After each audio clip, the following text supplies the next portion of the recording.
Okay, give me a sec to... Awesome. Cool. Why is... Why is camera not picking up model? What the heck? What the fetch? What happened? You guys are seeing this, right? Yeah, you're seeing this. What the heck happened? What the crap? I must have disconnected from my webcam while I was prepping the thumb. Yeah, I was prepping the tweet to announce that I'm streaming. No,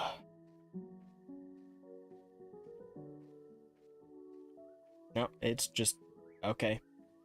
Wow, it's just fully broken.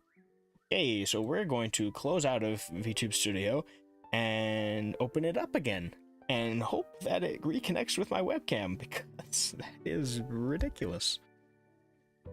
But such is life. It doesn't happen. It's not like it happens crazy often, so it's probably just some fluke.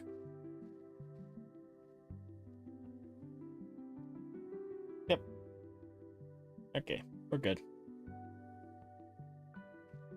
Do.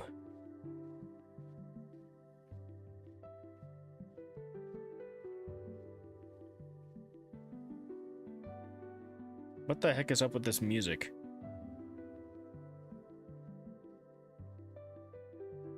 Like, is this just incredibly bit crushed Legend of Zelda? What the heck?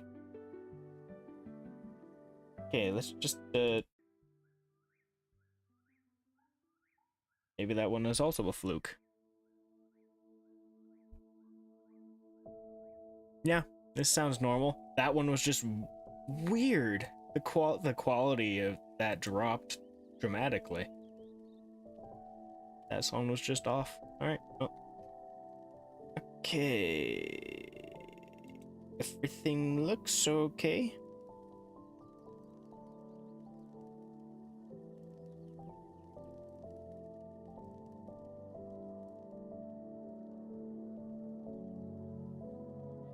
Probably shrink the height on the chat box here. Well, chances aren't too great that there will be enough people chatting for it to the height of it being over my head to matter. It's still, better safe than sorry. Who knows? It might be hit by a whole army of bots like that old Paper Mario stream. Pop my neck. Okay.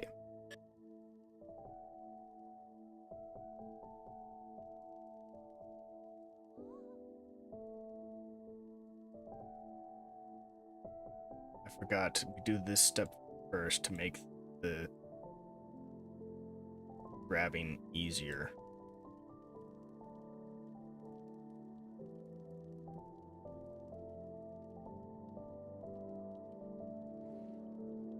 There's some pretty fun stuff this time around, so I hope people look forward to these. I know that this might seem kind of weird, but I know that these monthly compilation videos are some of the worst performing on the Clips channel, but to be completely honest, if I would be perfectly happy running the channel just doing these and nothing else. I like working on these. They're fun. There's not too much hefty editing. Like, I'm not doing I think one of the main things that has really made me not like doing clip editing as much is subtitles. I don't do subtitles in these. Makes my life so much easier when I don't do subtitles. There is a reason why me and a lot of other people, I mean, I say a lot, but I don't know how many these days do it, but charge extra for adding subtitles. It is a pain in the butt.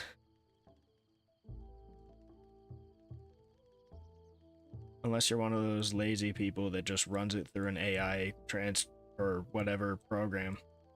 Basically just run it through AI and have it create the subtitles for you, and then don't do any work to make sure that things are spelled correctly and that you've got the transcript is accurate and the subtitles look good and all that. Unless you're one of those lazy people, then it's probably, you know, not a big deal.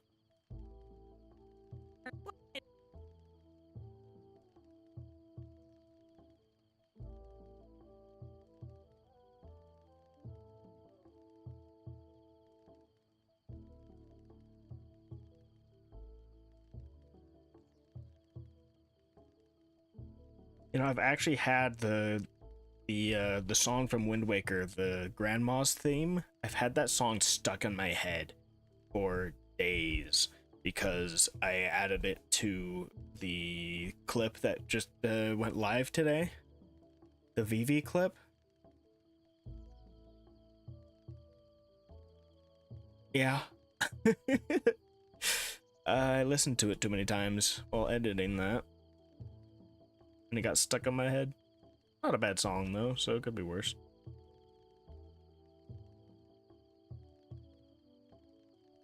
Okay. Freaking overly sensitive mouse.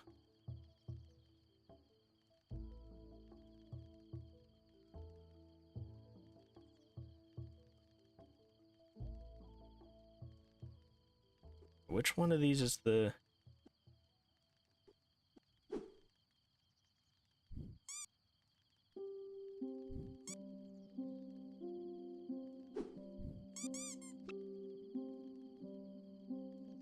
This is the 10-second one, and this is the 8-second one. I like the 10-second one because it's easier to edit.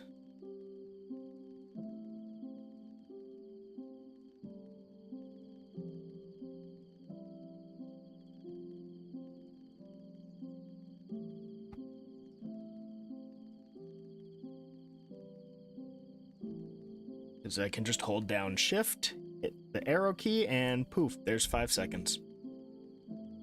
Or, well, 5 frames, not 5 seconds. Well, in some weird way, it's technically both. I don't know. Yeah, it is 5 frames, not 5 seconds, but for whatever reason, the video, like audio, like this audio file for the sound effect is 10 seconds long, but this is only 10 frames. But it's not 10 seconds. Or is it? No, it is seconds, right? Whatever. I don't know what my brain is doing anymore.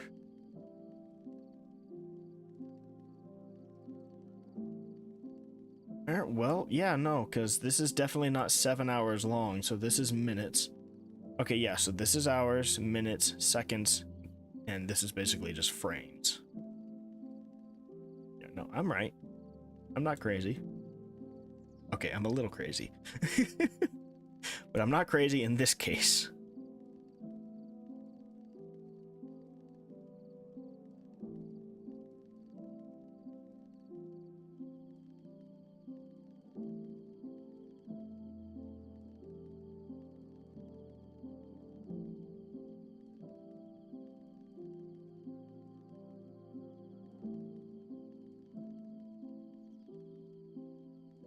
This is why I shrink that down, so I don't do that.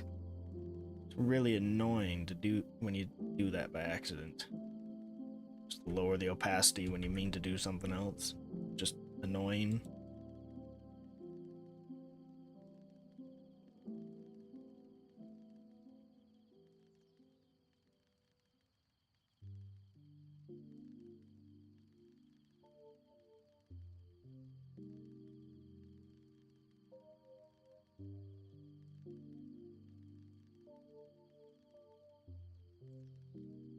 I've often debated whether or not to do more of these. I'm sticking with just 3 of them for now, but in the future, maybe I might do more. I mean, why not? You know? That's actually not a bad well,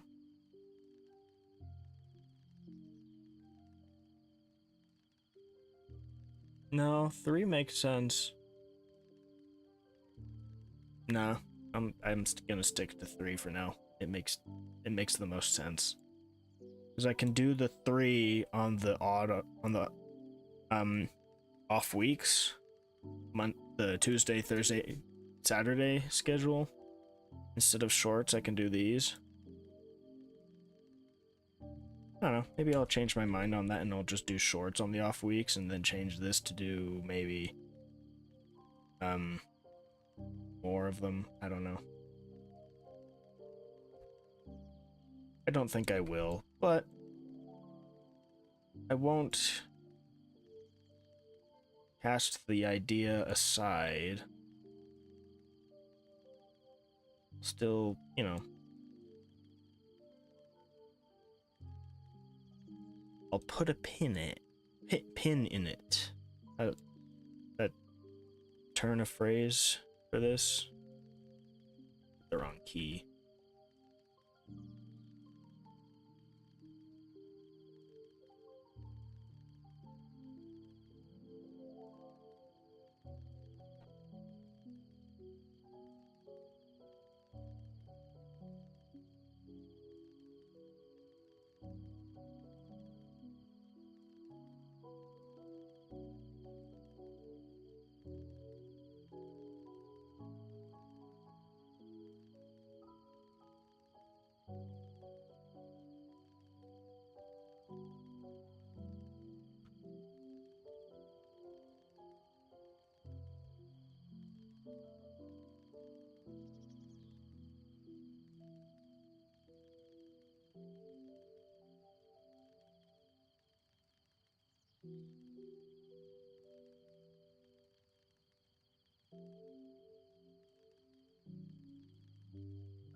I'm a really big fan of the update Adobe made that allows you to add these audio transition fade things without needing to actually go into the effects panel. I'm a big fan of it. It's really nice. Just go over here, click this, drag it over, poof, there you go. No pop. No needing to... I don't need to, you know, go over here and go into the audio transitions and grab one of these and throw them on the end and then adjust it from there. Don't need to do that. Don't need to do the thing where the other popular way of doing it, where people will go in here, they'll extend this like that, and then they'll do this where they'll grab this and they'll grab this. They'll just kind of do this. Don't have to do that. Too many extra steps. No, sir. All you gotta do is just come in here, click, drag, done. Makes life so much easier.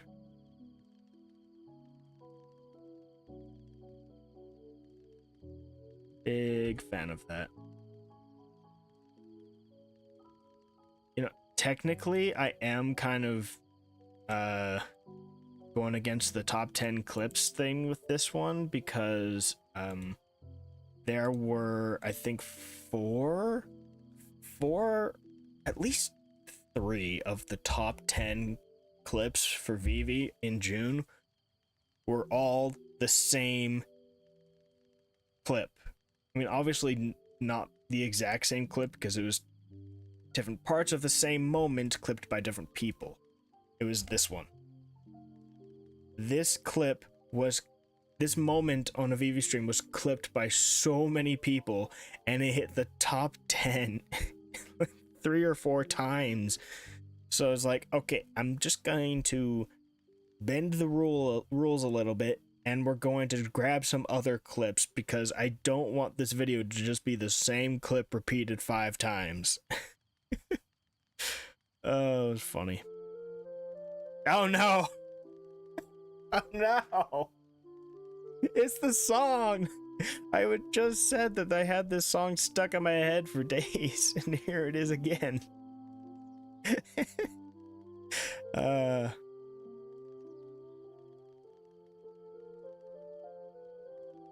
This is muffled. Is this on purpose? It's muffled. Good grief.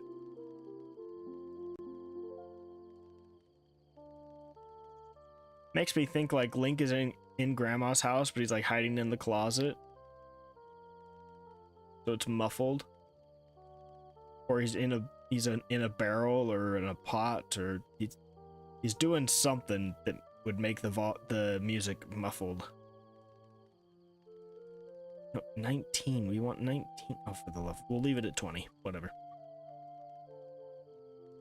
Okay. I've already done the audio stuff, as you can tell. We still need to add the multi-band compressor, I'm pretty sure. Yep. We'll do... I think we'll do -3. If it's too quiet, then we'll turn it up, but odds are it'll be too loud. So -3 should be fine.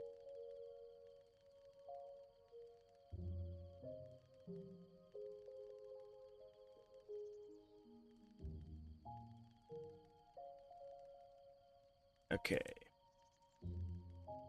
I do believe that 2 of the 3 videos this time will be new to the channel. I don't think I've done one for either. I know I haven't done one for Bat at Video Games. I'm pretty sure I haven't done one for Ava Lamp. I've done other clips for Ava Lamp, but I don't think I've done a compilation yet.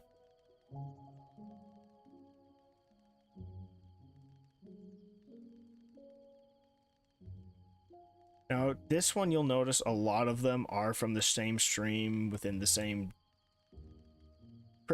probably pretty close to each other, but they were all unique enough that I decided to just leave it and not do what I did with Vivi.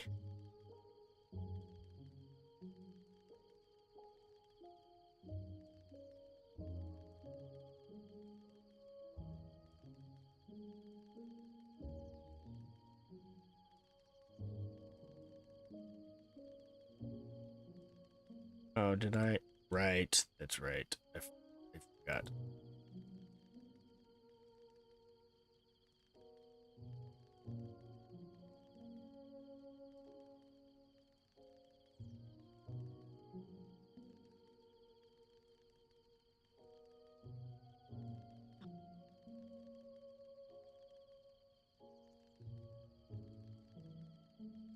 The names for some of these clips are a bit odd. They all have numbers at the end of them. I don't know why. My guess is either A, it's like a bot, whether on purpose or just someone, I don't know. Like, I know there are bots that will grab clips for people. Maybe it's one that that has a setting to add a name to the clip. Or it could just be the person clipping it has an obsession with numbers, because all of the ones with numbers in the names are clipped by the same person. So maybe it's somebody who just really likes numbers. I don't know.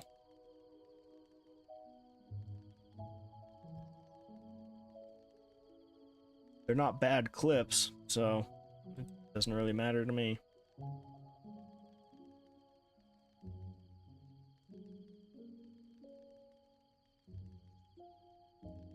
I am happy to see that the problem with there was a problem a while back where Vivi was one of them, but there were a few VTubers who were having a lot of clips without titles, by the same people. It just kind of seemed like came across almost as like spam. Someone was just clipping every 2 seconds or something. Notice that a lot of that has died down. And some of it was actual people that just either hit the clip button by accident or really liked certain moments and just hit the clip button and didn't add a title to the clip. But some of those people have actually started adding titles to clips and whatnot.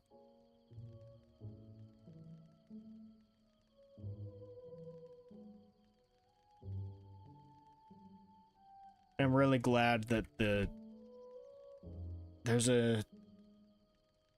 a bot where you can set up a chat command, exclamation clip or whatever, you know, whatever they decide to put on it as the command, but it will automatically clip the last 30 seconds.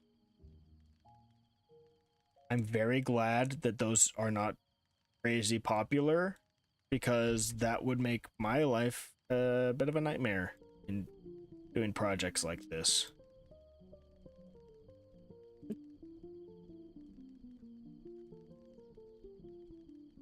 Although, I will say, today is... this month will mark the first time where I am actually grabbing clips that do not have titles. The reason being, because I believe they were either made by such a bot, or they were actually clipped by the streamer themselves. It could be either or both.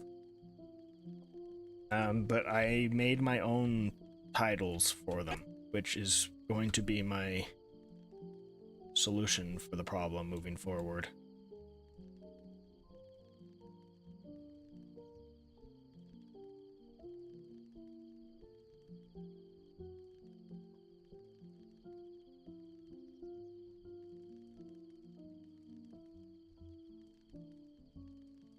So maybe I might start allowing some clips that don't have titles. Depends. For example, if there's another version of that moment down the line, I might just replace it with that one. Or just skip that clip altogether. But if the clip seems like it was a genuine clip, then just create my own title for it.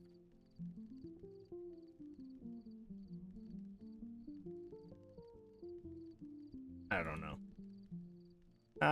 know. I do think for the most part I am better off just ignoring clips without titles. It just saves time and headaches.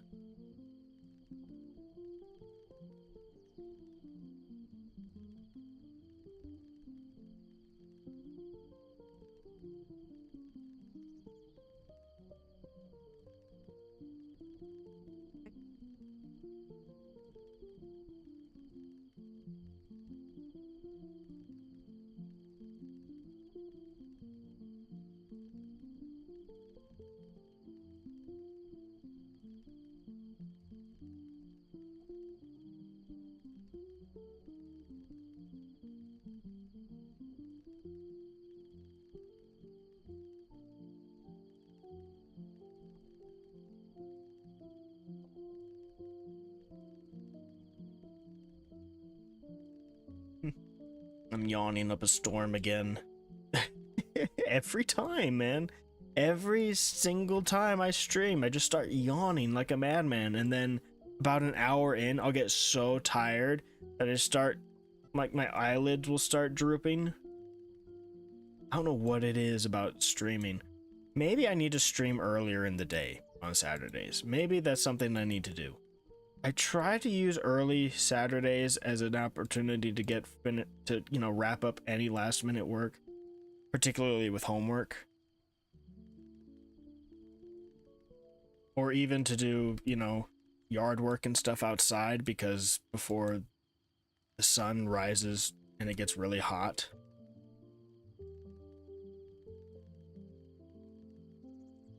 But maybe I need to work on going to bed earlier on Fridays, waking up earlier on Saturdays, and just streaming at an earlier time. Maybe that's just something I need to start doing.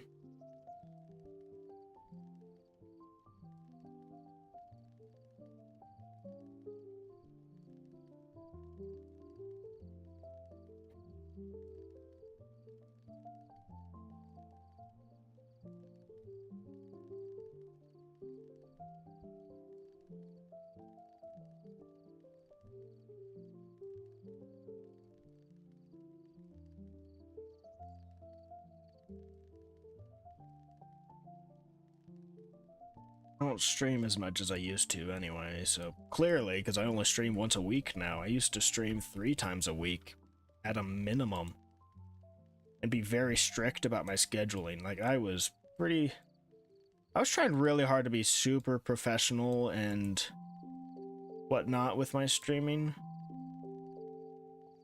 I was back, what, 3 years ago now, I think? I think this past January was my 5th year anniversary of streaming.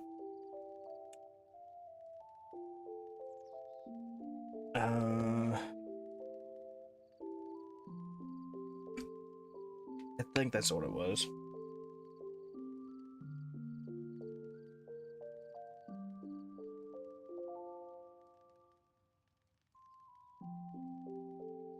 But once it became clear that there was very little chance of me ever really exploding forward with streaming, I kind of decided to shuffle that into the background and move on to other stuff.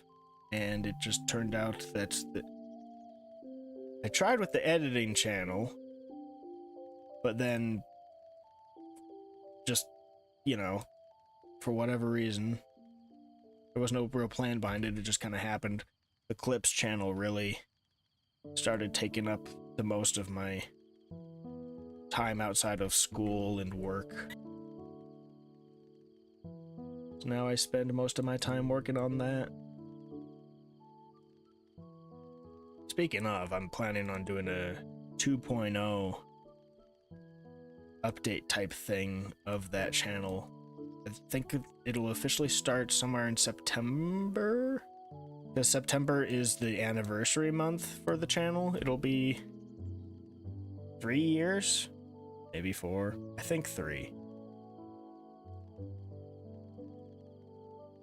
In the brainstorming of this update, I was thinking of making it up for the 5-year anniversary, but then I just kind of went, why would I wait 2 extra years to do something I can do now?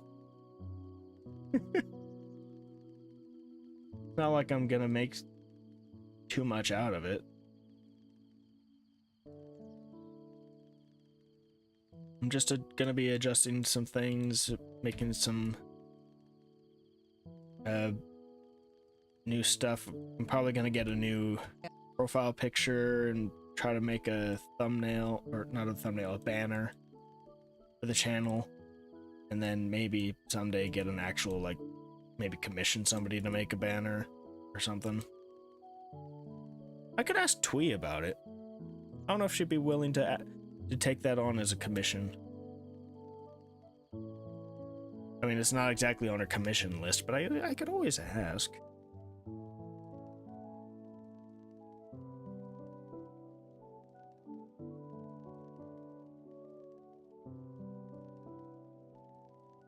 Like, maybe not make the full banner, but just, like, ask if she'd be willing. Oh, that's an idea. I could get a collection of, like, different emotes or something, and then have them, like, add this, ask her to do the stuff that'll add onto the my own background or something. I don't know. I'll keep brainstorming that one.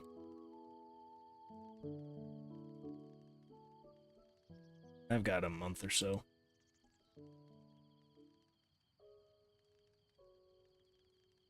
I am planning on commissioning some new emotes sometime soon, so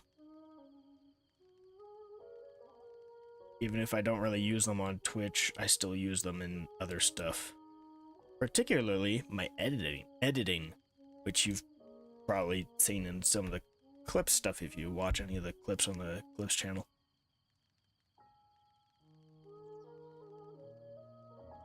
I might update the name of the Clips channel as well, just to, you know, make it a bit more obvious what the Clips channel is. Nothing too crazy. I'm thinking of leaving it as Baskets Clips, but I'm just gonna put like a, maybe in like brackets or something. Oh hey, look, I was talking about stream bots earlier, and or viewer bots or whatever, and there you go. We just had one. I've been like something like something like this.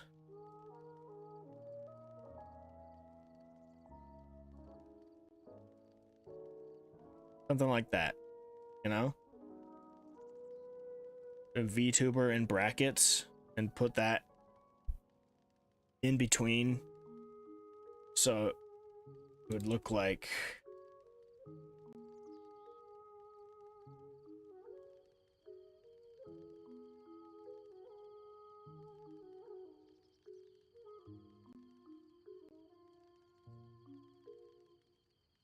this, you know?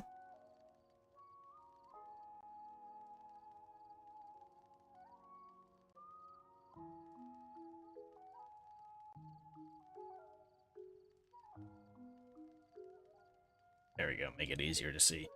So something like that. I've been thinking about that. I'm not entirely sure, though I'm pretty certain about that one.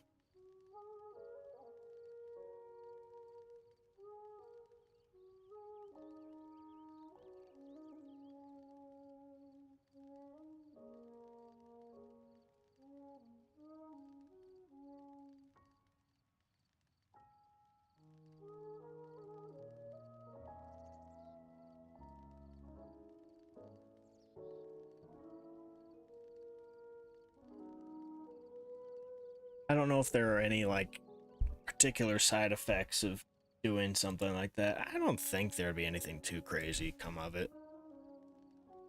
I don't know.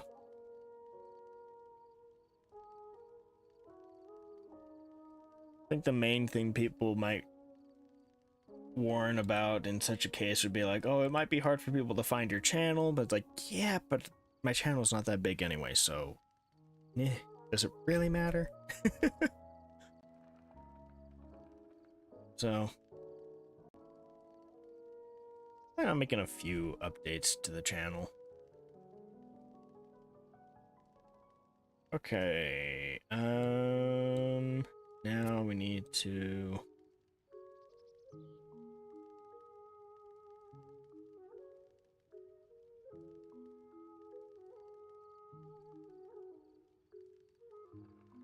ooh, that was close. I'm pretty sure that's the shortest clip on today's list.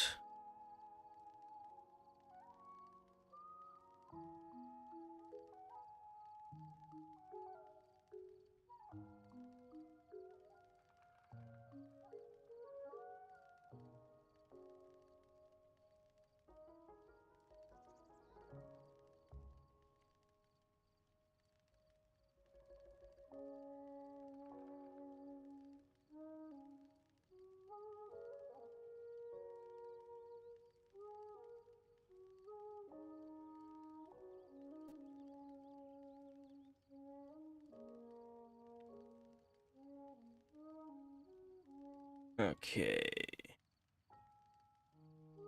I'm slightly thrown off because we've actually moved a bit faster than usual in this.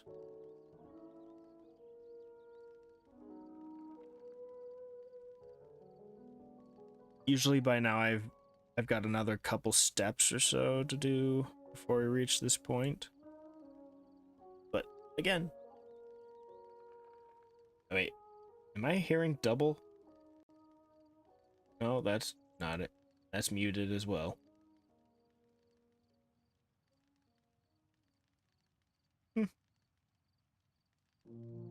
Whatever. It's probably fine. I don't see any other audio things. It's probably just all in my head.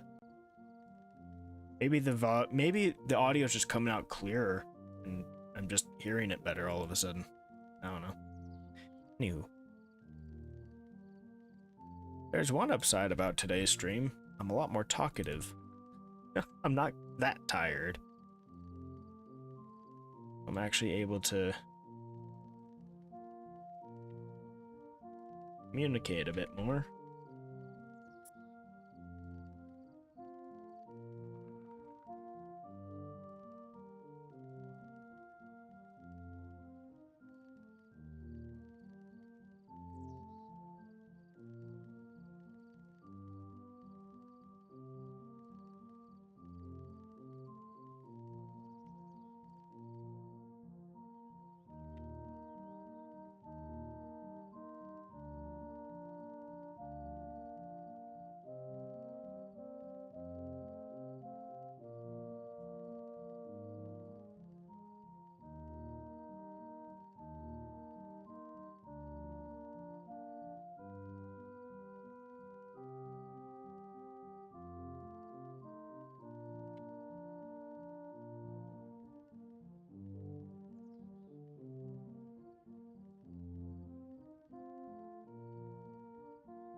I wonder why it is in this playlist every other song is like either muffled or bit crushed. Like, what the crap?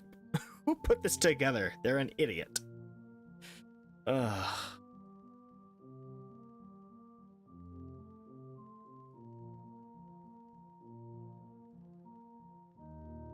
I don't know, maybe they're trying to avoid Nintendo's craziness. Not that it matters.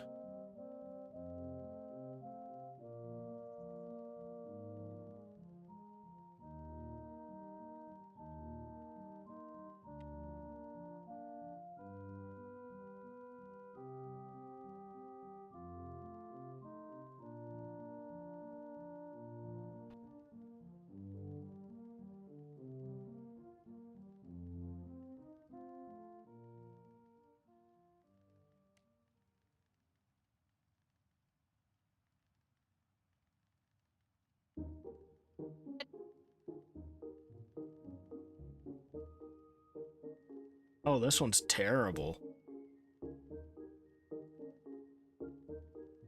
I can barely hear what's going on in this song. What the crap?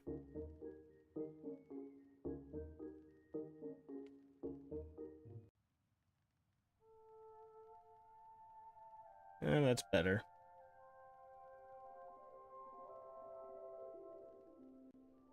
Maybe. It might be better. It might not be.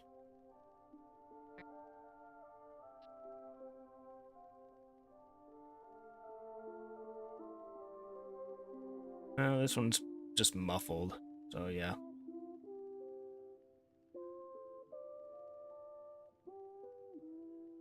Alright, that's it. I'm done. We are done with this bullcrap.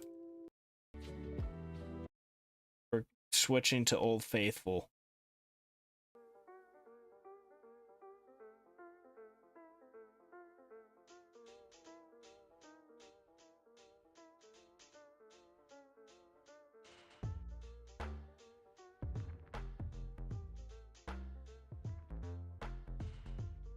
This is why I listen to this playlist on most of my editing streams, because I know it's good. Don't have to worry about it.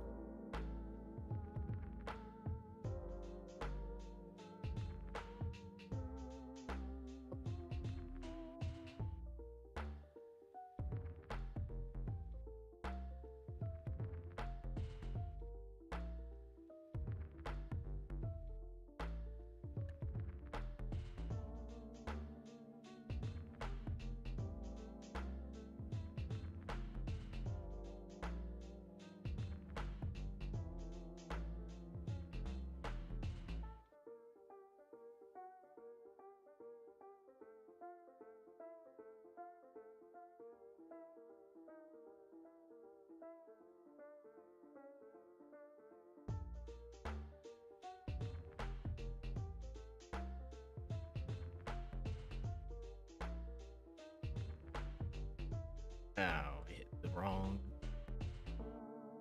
key there, and I gotta copy it again.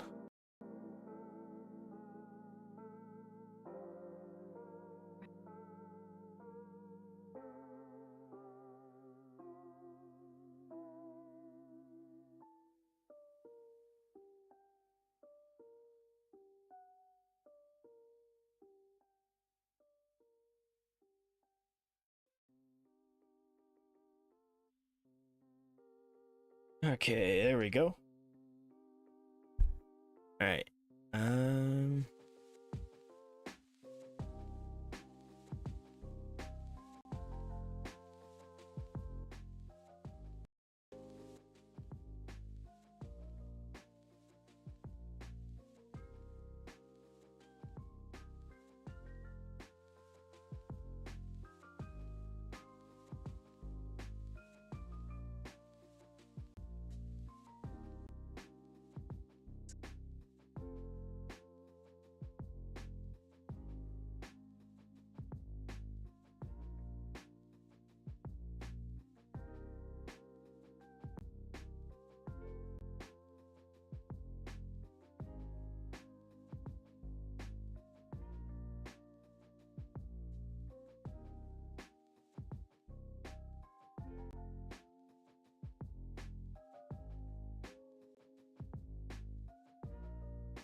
You know, it might be in my best interest to remove the numbers from these.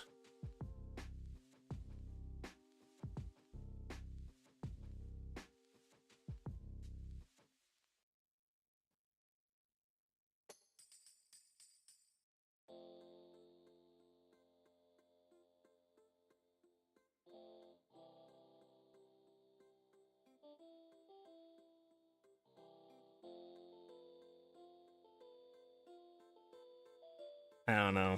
I'm just not a big fan of leaving the numbers in. People might look at that and go, eh.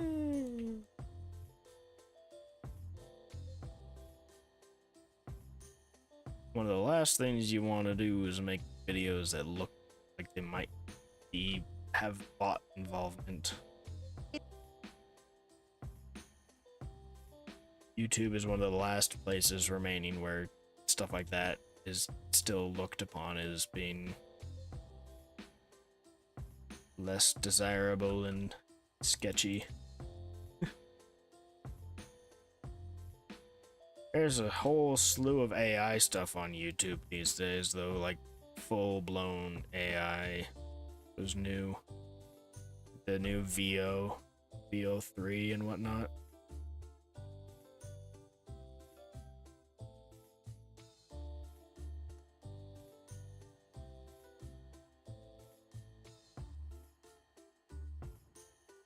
Some people use the AI video making stuff in ways where it's like, okay, yeah, fair enough, I guess. I don't know. AI is an interesting topic of conversation. I think we're well past, well, maybe not well past, but depends on the debate, but I think we've reached the point where AI has kind of stolen everything online that there is to steal, aside from stuff that's currently being made, so there's an argument to be made about putting in place regulations to stop people from stealing more future stuff from artists and whatnot. Let people keep their work.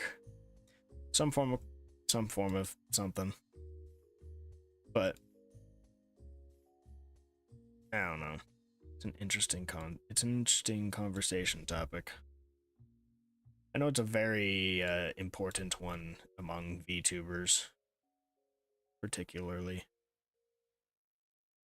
There are a lot of VTubers that do art and whatnot.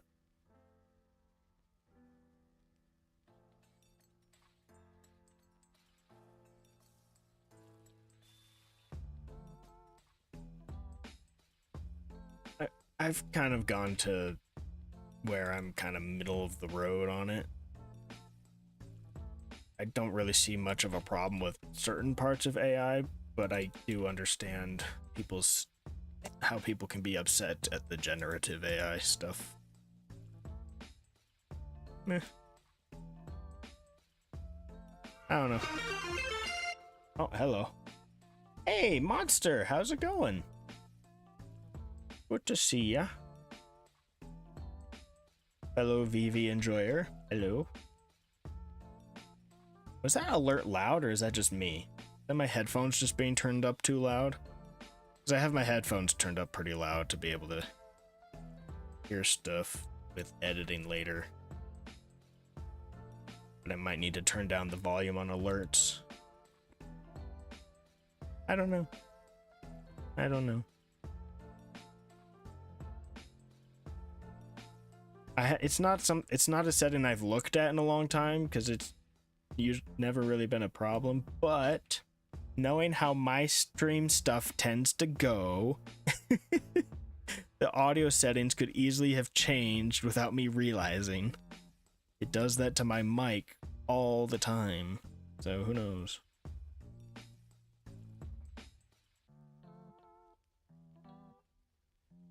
Yeah, I think your stance is pretty much where I stand. AI was basically inevitable from day one. Ooh. Need to move. Okay, so I might need to adjust my chat box a little. Hold on. Properties. Let's go 425 width. Maybe then it won't get the words cut off. It wasn't cut off like illegibly, but anyway. AI was pretty much inevitable from day one because there was no way that people who do coding regularly were ever going to get rid of AI. That is basically what AI was built for, was programmers, because it removes so much of the painstaking work involved in coding. So all you have to do is just like, oh, let me just fix this up. You made a couple mistakes here, fix that there. But it saves a huge amount of time. So it's very convenient for certain things. And it will continue to expand. I think the problem is that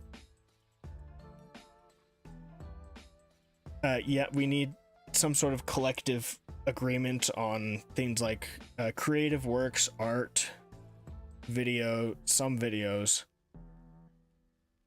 voices and stuff.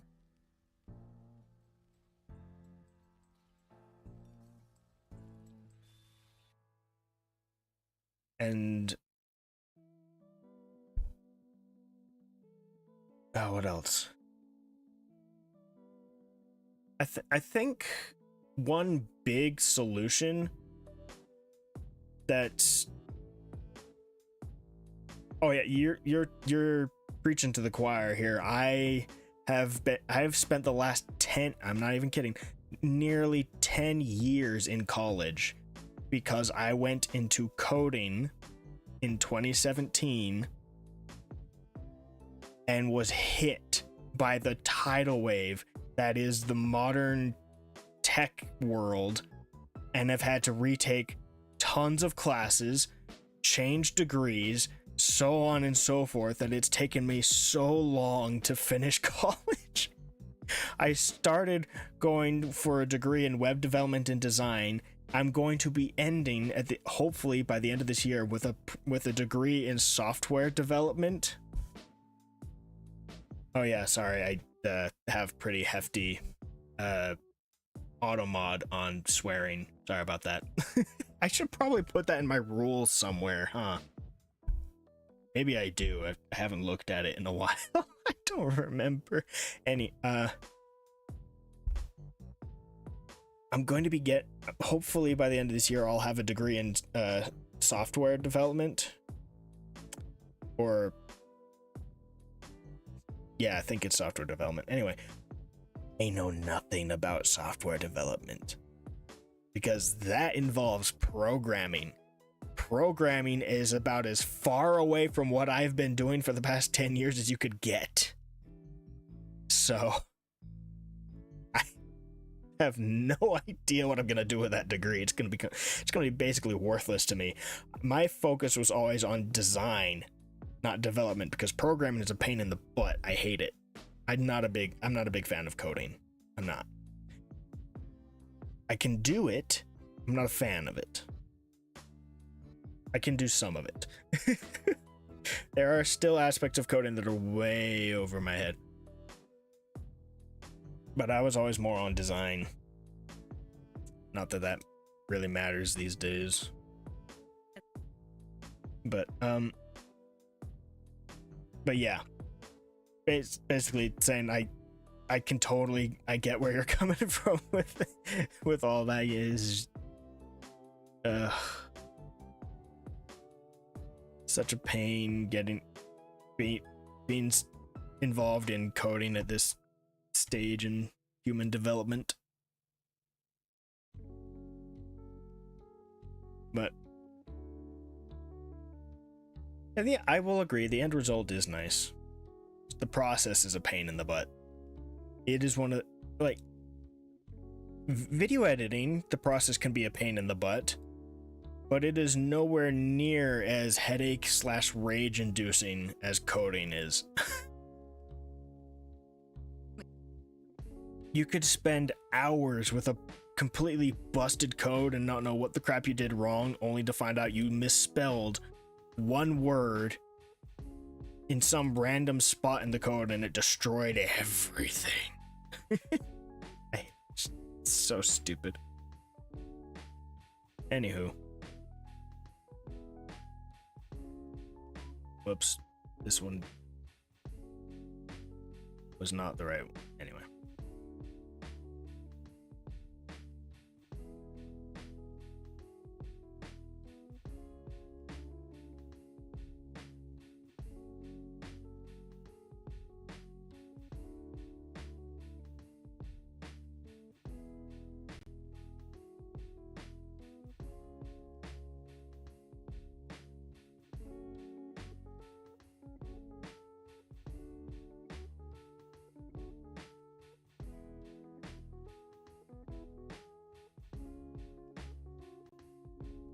I have fun with video editing. I wish it were a bit more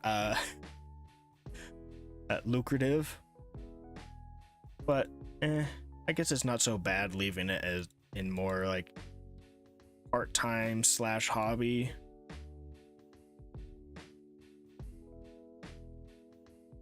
But anywho, I think back to the topic on AI, I think one big solution that could solve a lot of problems people have with AI is just a very simple, is pretty simple. It's something you see on YouTube for other stuff all the time. It is make it like an agreed upon requirement everywhere. It's just this agreed upon thing where if you make something with AI, you are required to place somewhere either as a watermark or in the description of a video or something. You have to place something that says that it was made with AI. I feel like that would solve a whole strew of problems. Just a lot of people would not have an issue with it anymore at that point. I view it similar to how YouTube does paid promotion stuff.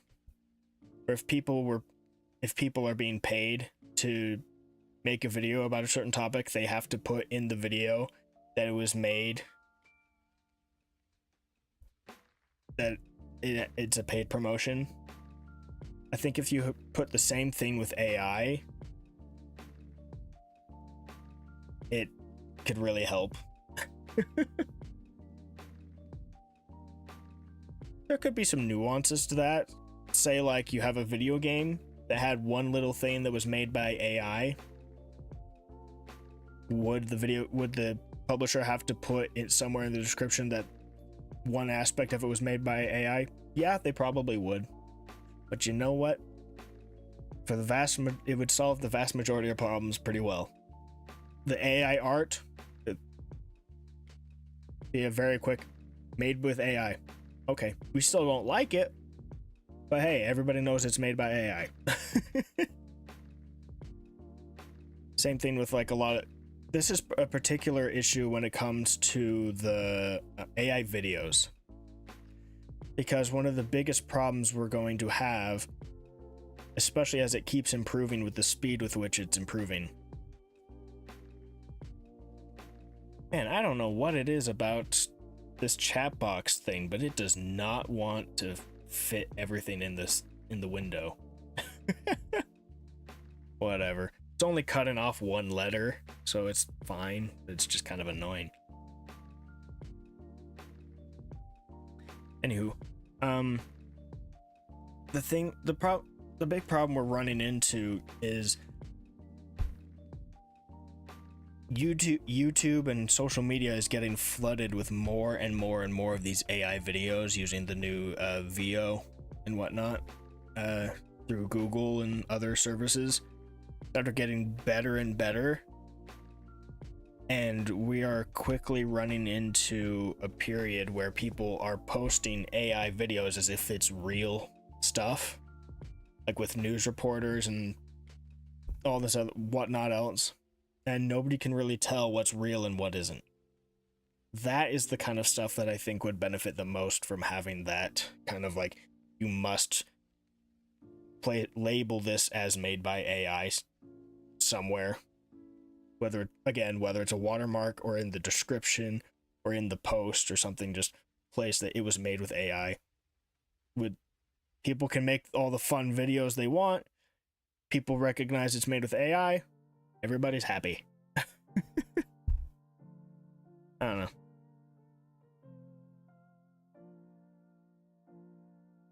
Well, I don't want to go down that rabbit hole too much, but to keep it simple, we've been in a post-truth world for long before AI came out.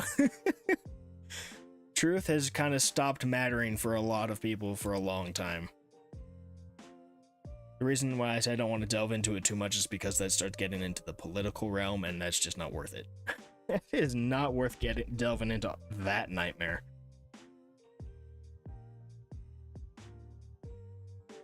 Particularly since people on the internet tend to be very opinionated, even if they have no idea why they're so opinionated, or what their opinion even means. People on the internet have this tendency to get a little too attached to ideas and movements and things. It's not healthy. Okay, where are we at?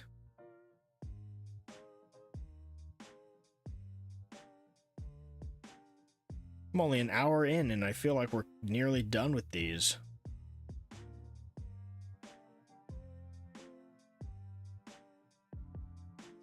Yeah, YouTube comments have become a major problem, and social media comments. There's a lot of bots. A lot of bots.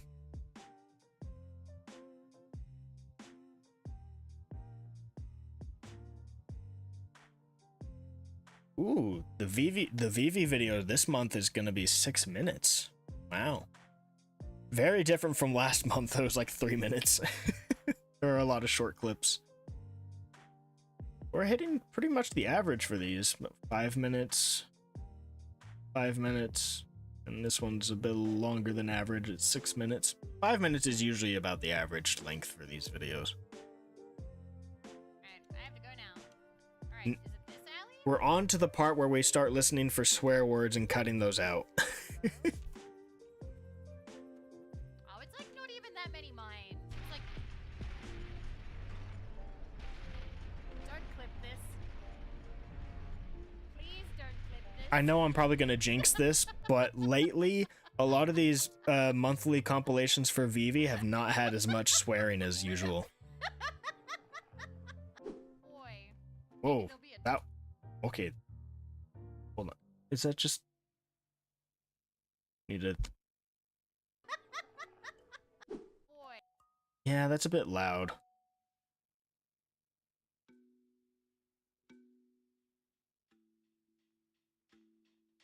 Since they're all the same, I should be able to just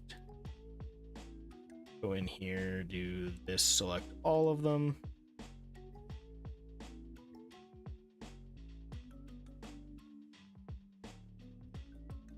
This, it should be set to, I think it's at -12. It should be -18. Yeah, there we go. That was our problem. Oh yeah, that's much better. Let me go into the source. Like this. I don't know why I had it -12. It should be -18.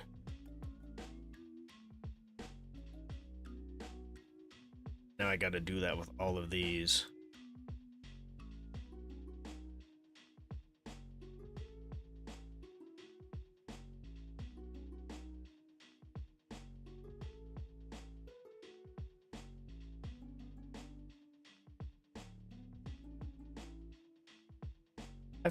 I still have not played all the way through with Fallout 3.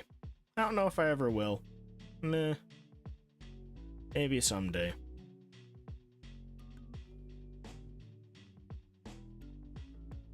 Boy. Maybe there'll be a toolbox with a sensor module in it. Alright, what do you guys reckon? Quantum Nuka-Cola? A sensor module? Alright. Well, I see the toolbox. Okay. Bottle cap mine.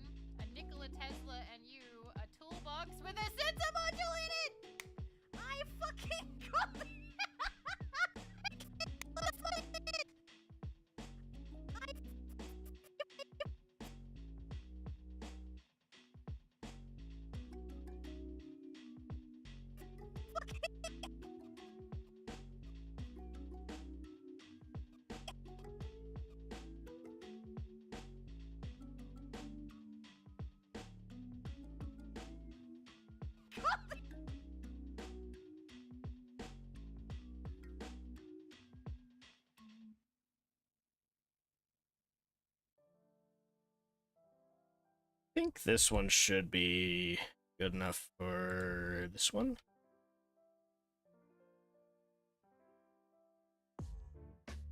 Nope, definitely not.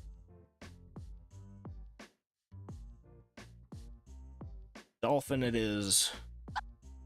Yep, there we go.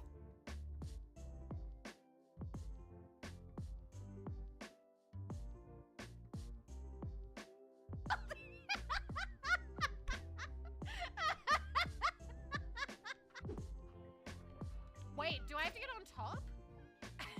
This is Premiere Pro, so it's Adobe.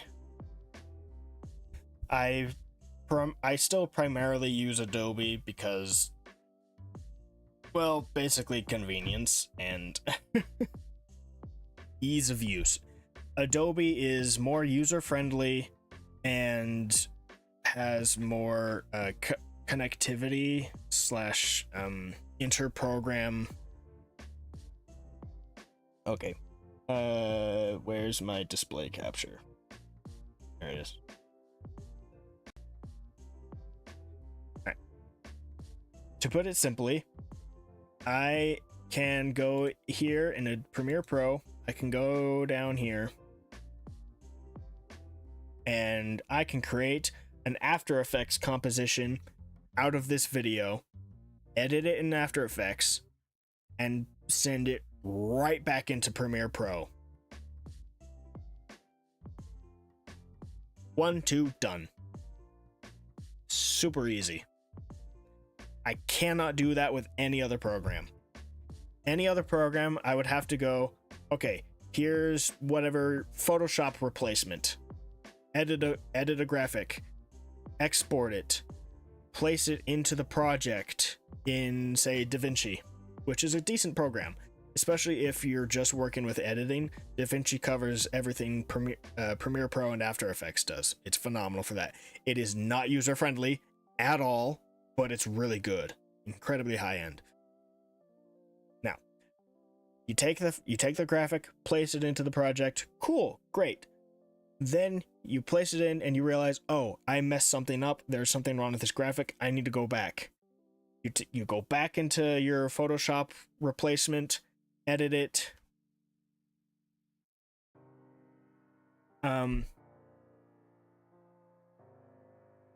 Animated DaVinci cannot import animated emote GIFs. That is ridiculous. Wait. By that, do you mean that DaVinci cannot work with GIF files? Is that what you're saying? Or that, because if DaVinci can't work with GIFs, that is stupid. Like, beyond stupid. I have not used DaVinci enough to know if that's true or not. I'm not big on DaVinci. I have it, and I try to use it every now and then, especially when I was really trying to move on from Adobe, but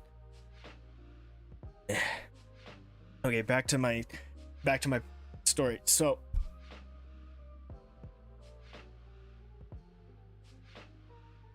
it really can't work with GIFs? That is so bad. Oh my gosh.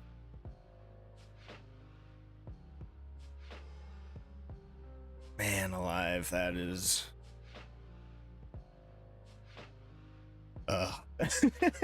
I would not. Okay, that is really bad. I use GIFs in a lot of my videos. It's fun. Anyway, so what's a good alternative for Photoshop that people typically use? You know what? Here's the thing. A lot of artists use Clip Studio Paint or Clip Paint Studio, whatever the crap it is. They use that program. GIMP, that's another one. That's the one I used to use. So you make something in GIMP, you finish it, you export it, you have the file in your folder, then you open DaVinci, import that image into DaVinci, and you place it in the video, and then you realize, oh crap, I messed something up. Like, say you were trying to remove the background of the image, and it accidentally removed the background of the whites of the eyes. You go, oh crap, I need to go back and fix that. So you go back into GIMP, and you fix it up, guess what? You now have to re-export it, replace it in DaVinci, delete the old one, and then check and see if it works, or you have to go back and do it again.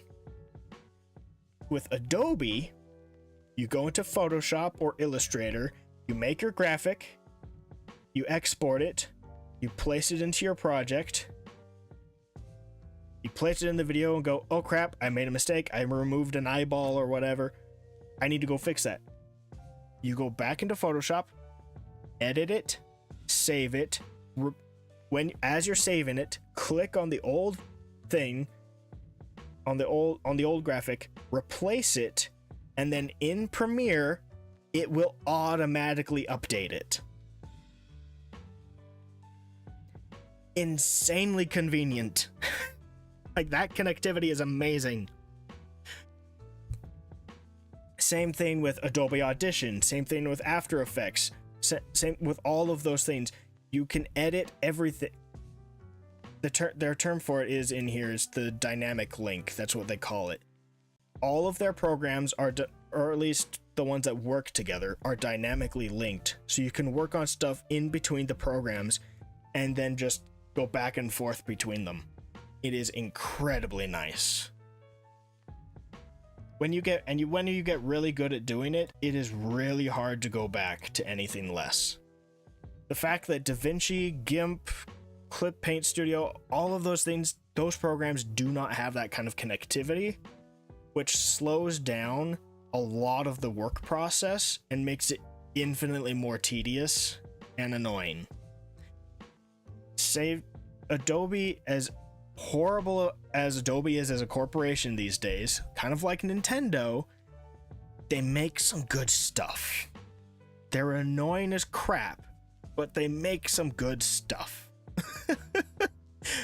I think that's one of the best comparisons I can make, is Adobe is very much like Nintendo.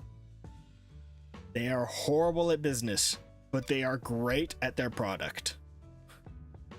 For the most part, Adobe, one of the running jokes with Adobe is every update brings a new horrible bug.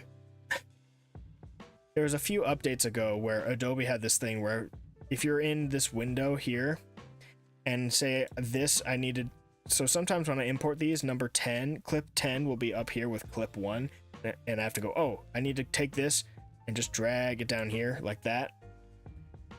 A few updates ago, Adobe Premiere had this thing where if you did that and you try to go up here, it would automatically scroll back down. So you'd be doing this.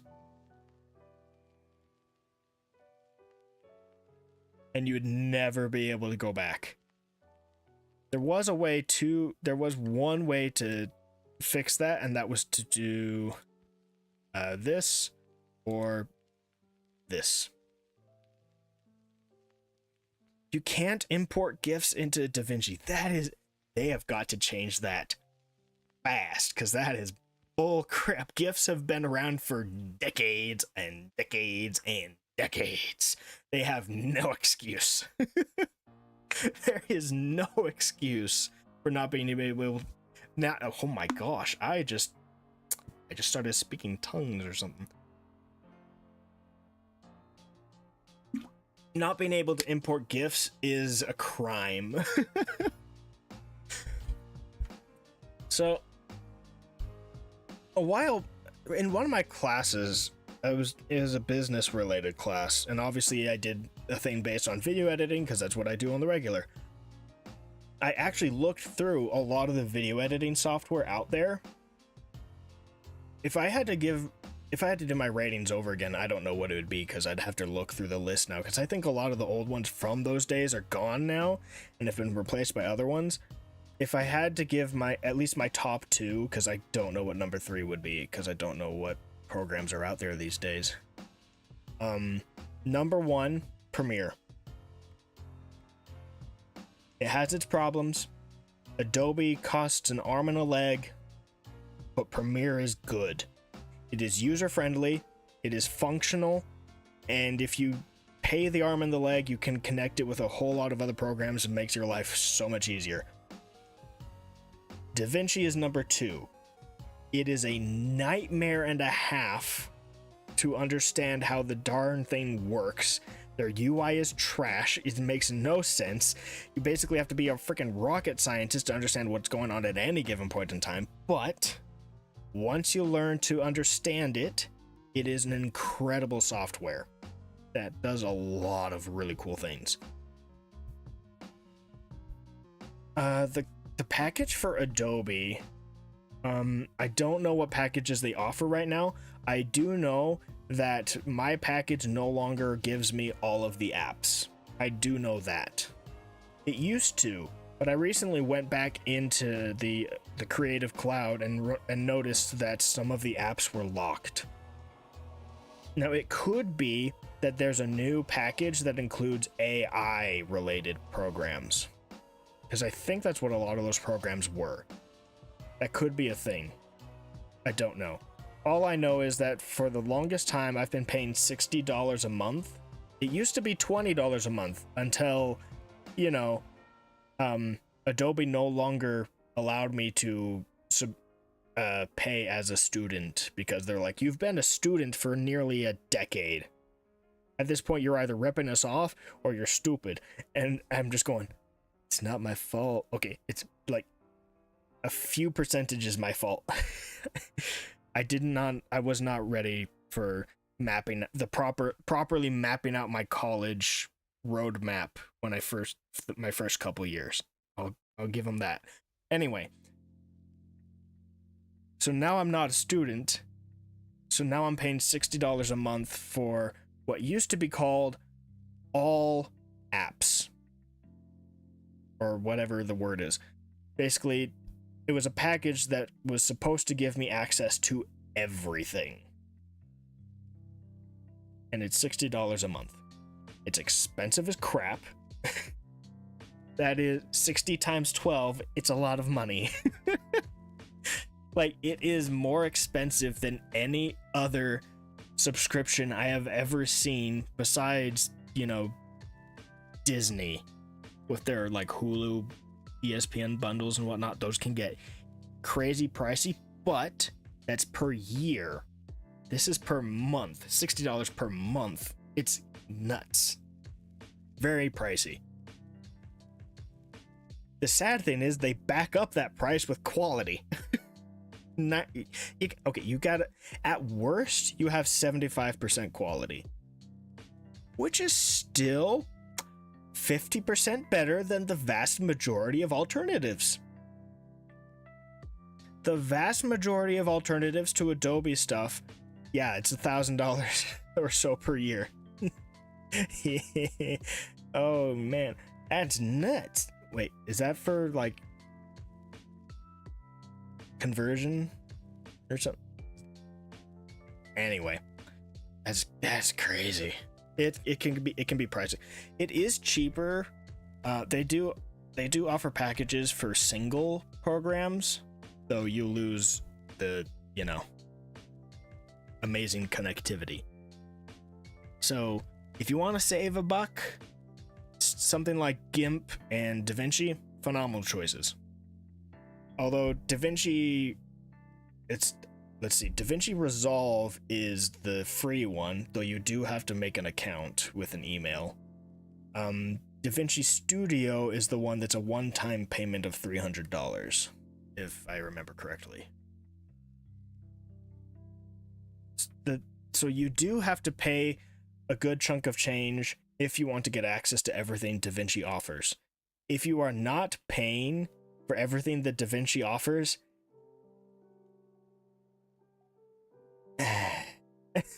you are not getting this good of a deal. DaVinci Resolve is nowhere near as good as DaVinci Studio. They hide a lot of stuff behind a paywall. Still, one-time payment of $300 is definitely better than $60 per month for years.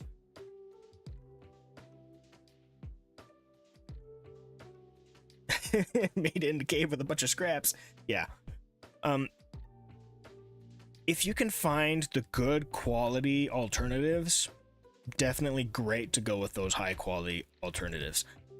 I don't know exactly how high quality GIMP is. I've never really had any problems with GIMP when I used it, so I think it's fine. DaVinci's fine. I don't know what to use for audio.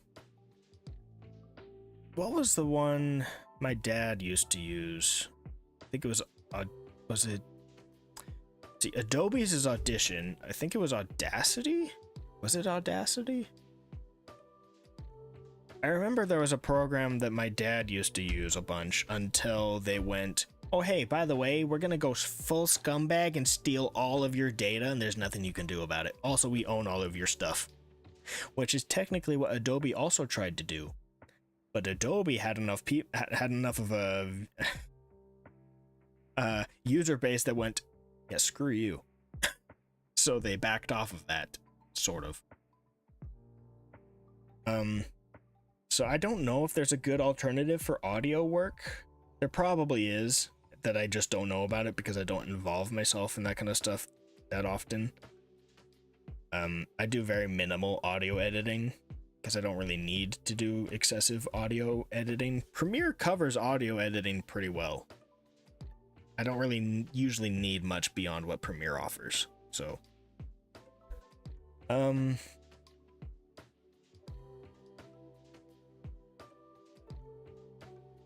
I guess you could probably, I think Clip Studio would be good for vector stuff. Like, it's a good alternative for Adobe Illustrator.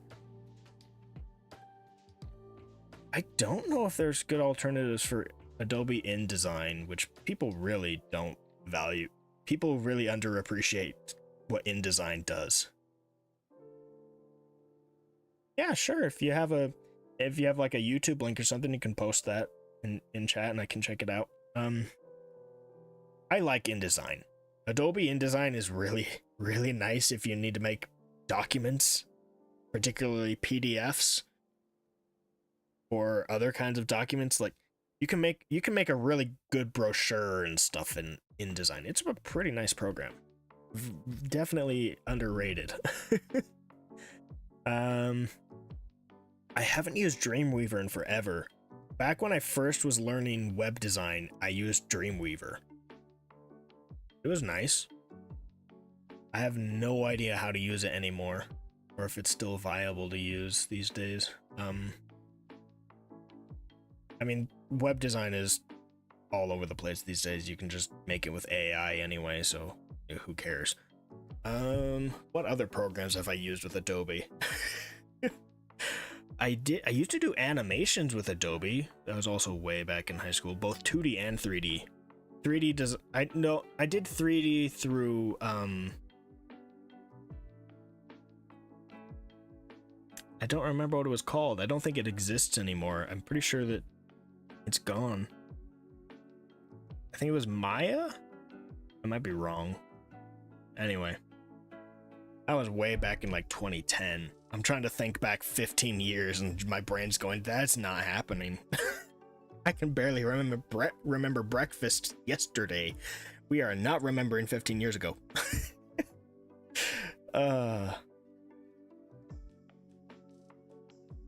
Yeah, I don't, well, anyway. Yet the ancient times. 2010 definitely feels like archaic times. That is how fast the internet has exploded. Oh, it's on TikTok. I'm going to need about 50 layers of firewalls and bullcrap to watch that. I hate TikTok. I have been anti-TikTok from day one. When America was saying they were going to ban TikTok, I was so happy. And then they never did it. I was so upset. Okay, there's YouTube version 2. Okay, cool.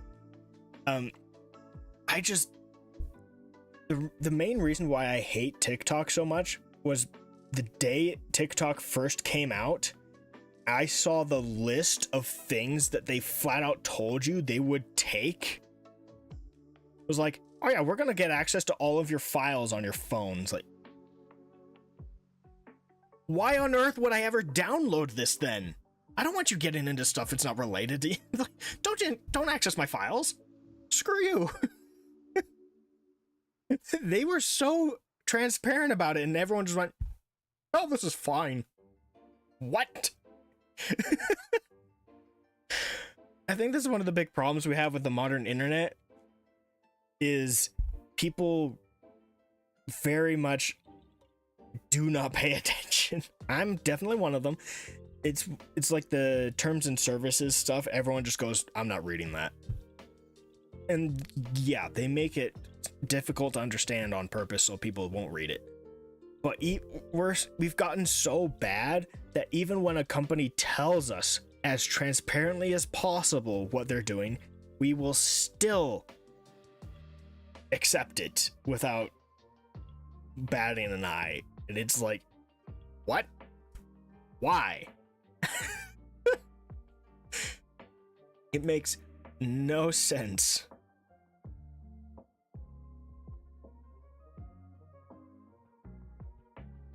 All right, let me just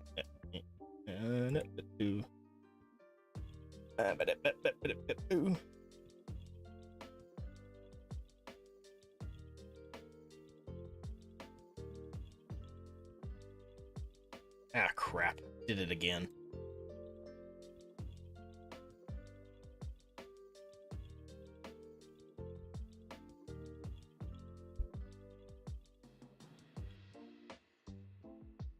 Let me turn this down.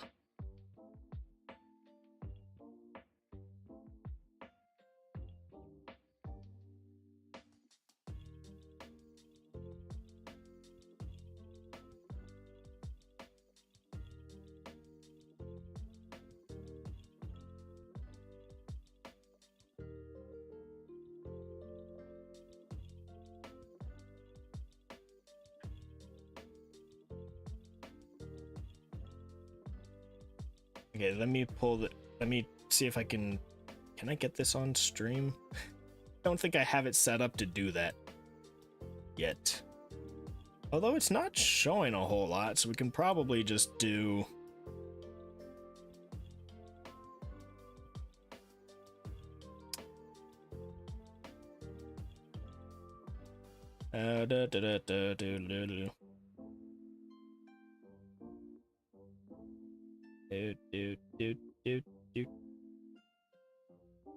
Here we go. Okay, let's just fix the cropping on this.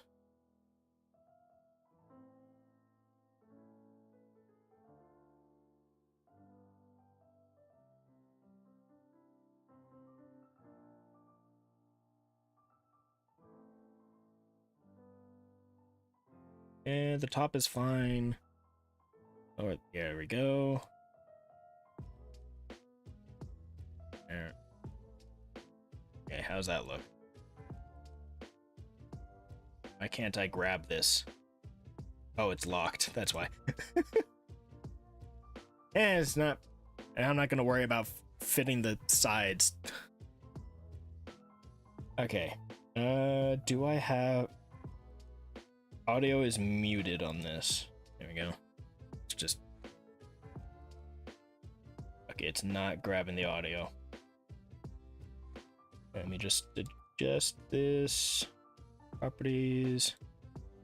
Here we go. Okay, go back to the beginning. All right, let's take a look. I'm so glad that you're addicted to EVs because guess what? I am too. Did you know?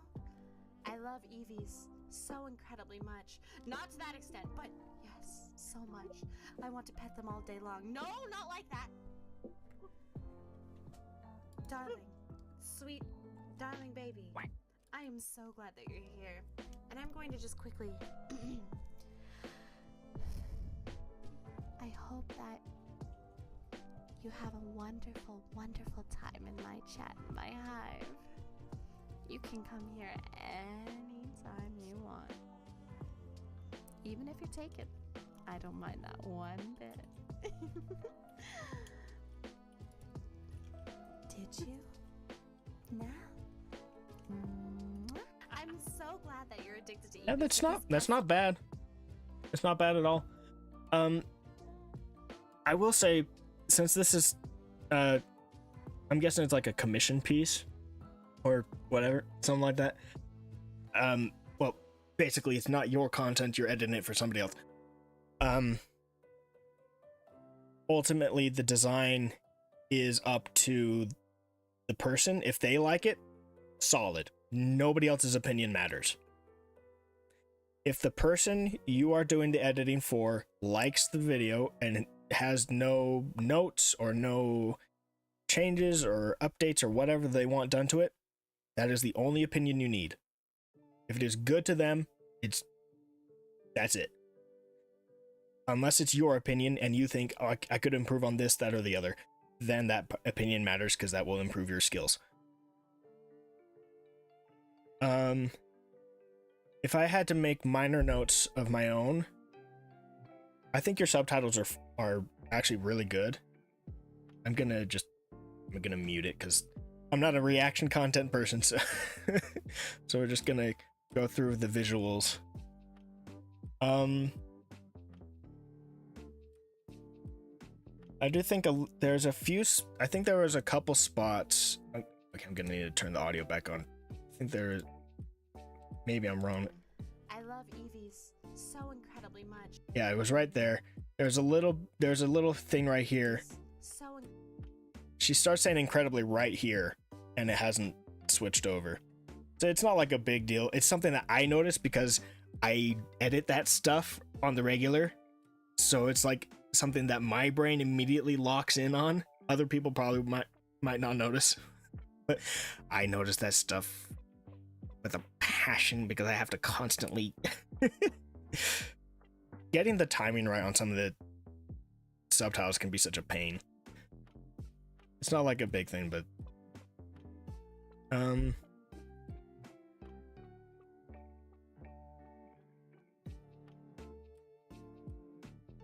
how quickly does she say this bit here? So much. I want to pet them all day long. No. Okay, so on this part right here, since she says it really fast, it's really hard to read what's going on. So it's a thing I've brought up. I bring it up almost every single stream. I think people might get annoyed at the fact that I keep bringing it up. One of the most annoying things to me in a lot of shorts is when, and it's something I have issue with, and I'm still trying to work out the best way to get it to work cleanly, is the purpose of subtitles in shorts is to help people understand what is being said.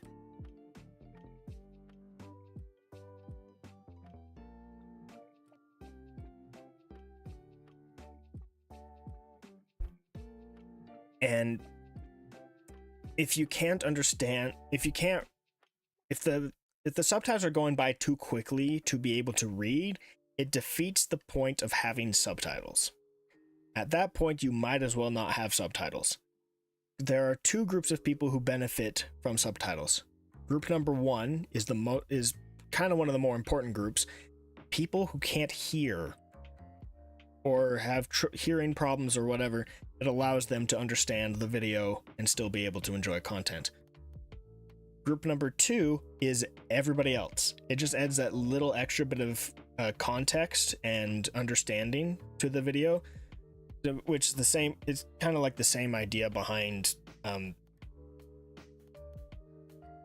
you see my? Okay, there. It's the same idea behind the closed captions. Is it adds that little bit of like. VTubers are from and streamers are from all over the world. So if you have somebody with a particularly strong accent and people not everybody can understand that accent, subtitles allow people to, understand exactly what's being said. Yes, and people who are watching on mute. So one of the things I try to keep in mind as an editor is to try to make sure that when I'm doing a short, I try to make it so that subtitles are done in a way where they are still legible enough. because it can be really hard to pause a short. YouTube, especially on mobile, you sometimes have to tap like 50 times to pause the darn thing. I think one thing that can work really well is, so say for an instance like this, where she's saying a sentence that fits into a single sentence pretty easily because she says it so fast. It's one of those times where you can change things up, and also actually can work with breaking up I don't want to say monotony because it's not like the video is boring, but it can break up the video into a new thing. So take different parts of the sentence and say put one here, and then another one here, and another one there, another one there, until the sentence is said fully, and then they all disappear at the same time. That way you get the full sentence on there with enough legibility that people can read it and understand it, but you still get the different animations, and also that style is different from the rest of how the rest of the video is done, so it kind of brings in a bit of variety to the editing. I think the zooms that you do are really good. You do phenomenal work with that. There was one part at the beginning that I think could benefit from it. Right there. That jump cut. Shorts, jump cuts aren't bad, obviously, because they're the most common form of cut. But in shorts, they can be particularly jarring. One thing I usually like to do is I will usually have before the jump or after the jump be either zoomed in or zoomed out. That way when the jump cut happens, it's far less jarring because you don't really notice it as much. It just becomes a lot more natural for the eye to see. Oh yeah. I totally get it. Making shorts, you need to cut out a lot of stuff because you are very limited on time. Yeah, just adding just the tiny little things that can help the brain go, oh, this is natural. When it's the smallest little things that can pull the brain out from its immersion from watching something. So for me, I try to find little things. You don't have to do full, fancy transitions or anything. Just something small, simple. People have probably noticed by now that one of my favorite things to do is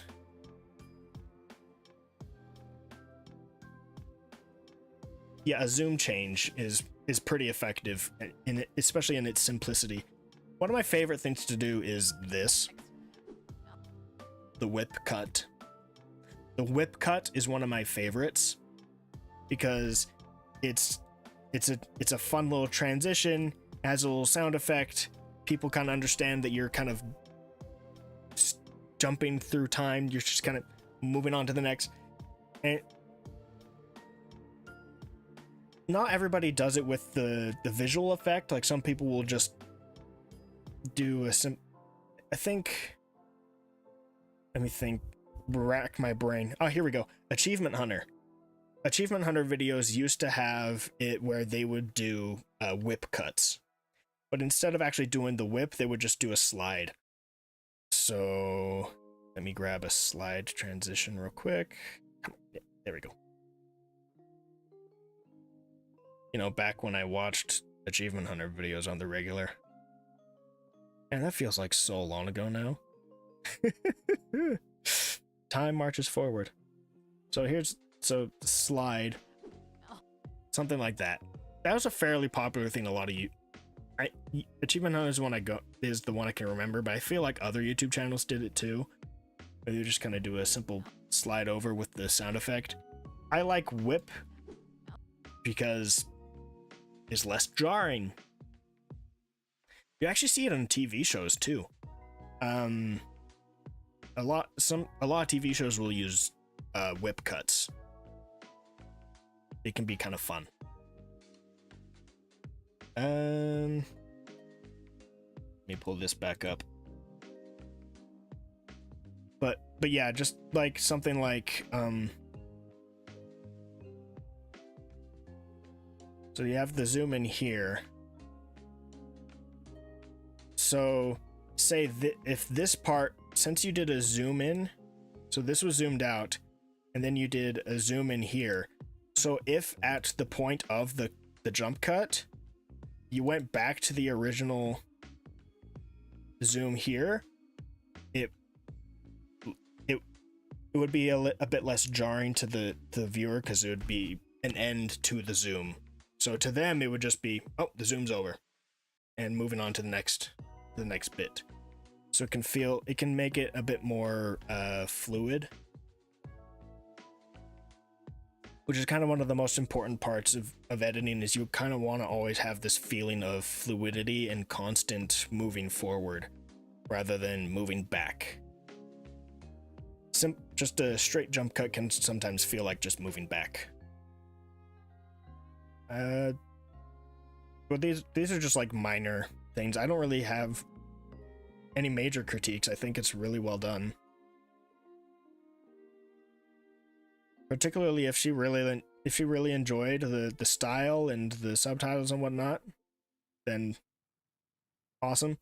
I know a lot of people like adding visuals and B-rolls to a lot of videos. I don't know if there's any like overly phenomenal places for that.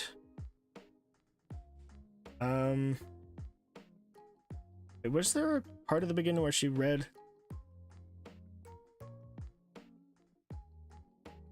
So there is the part at the beginning where it seems like she's responding to something somebody said in chat, especially with the title. I think adding something that maybe shows the message in chat that started this segment could be good, just to add that little bit of context. Obviously not really necessary, but it can be nice. That's why why I've started. I can just grab one real quick. I have the folder right here.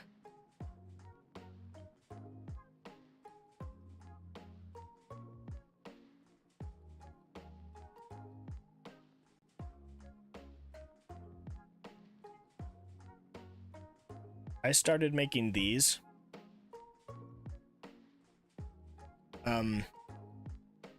It's just a little chat box thing. I made the template in Photoshop, and then I just changed the text when I need to.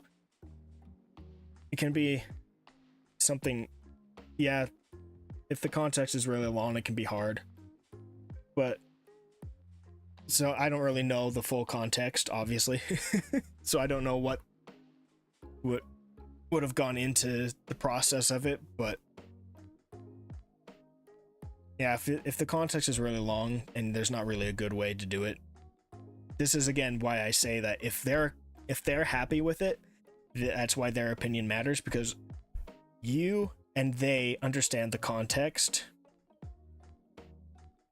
both during the editing process and from the VOD. So the opinions of you as the editor and they as the recipient are the most important, because you have the most understanding of the full scope of the project. Other people do not have that understanding, so their opinions, like mine, are limited. So can offer some constructive criticism, but can't really offer, like, it can be harder to offer anything stronger, which is, doesn't really stop everybody. Some people will be overly grumpy about everything no matter what. I'm really still struggling with this chat box.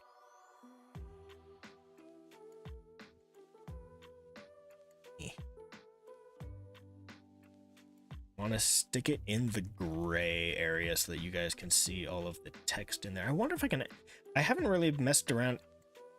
Oh yeah, that's much better. There we go. That's much better. Yeah, it sounds like a fairly similar situation with me and Muna. I think one of my favorite things, some of my favorite people to work with are people who will not just regularly communicate with you during the process, but who will offer ideas. They will brainstorm stuff with you.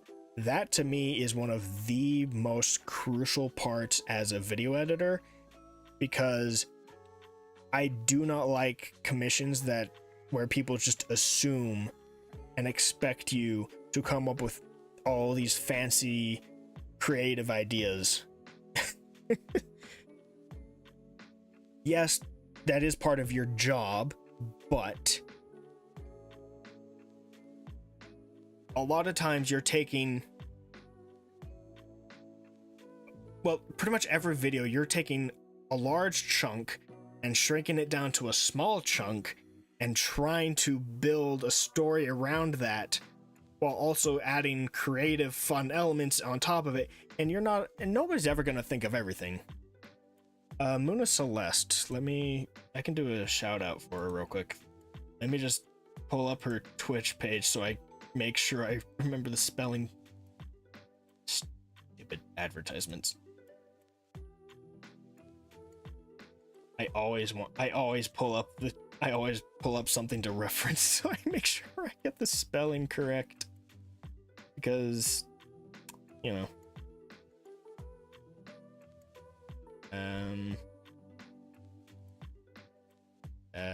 Here we go.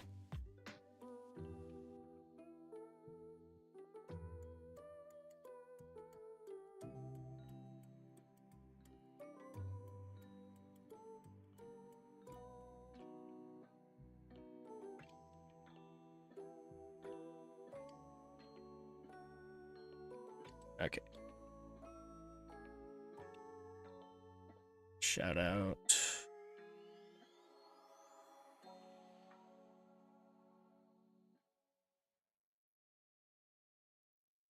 Hopefully that's the right one.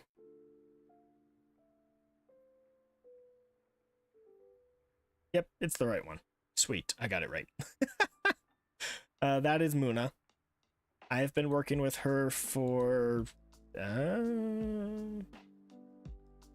let's see, the video, I started compiling clips for her back in around December or January,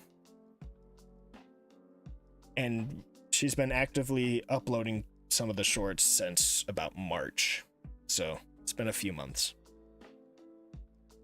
But it's been really nice working with her, because she will, if she has an idea for something she wants to add to it, she'll talk about it and be like, hey, wow, can we try doing this? Can we try adding that? And we'll do some of that. I actually made my own fart cloud effect in After Effects for one of, I think it was the first clip we did.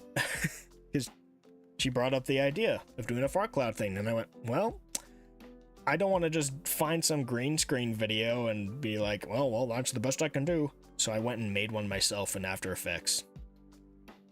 It was actually really fun. I can't really do that anymore because I'm having a problem with my GPU and Adobe. Adobe does not recognize that my GPU exists anymore and stuff. For example, I cannot, so if I wanted to do,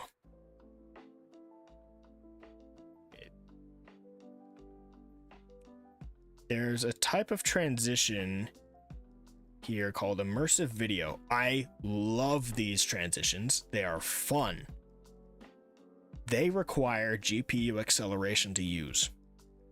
A few months ago, wasn't a problem. Used them as much as I wanted, didn't matter. Nowadays,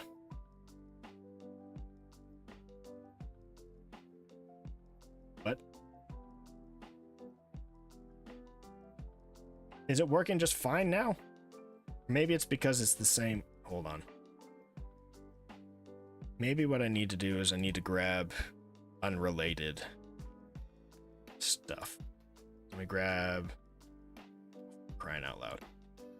I'm gonna grab this clip here And I'm gonna grab this clip here. Totally unrelated. So maybe it was just that project. Maybe there's something wrong with that project and I need to create a new one and start from scratch. That happens sometimes.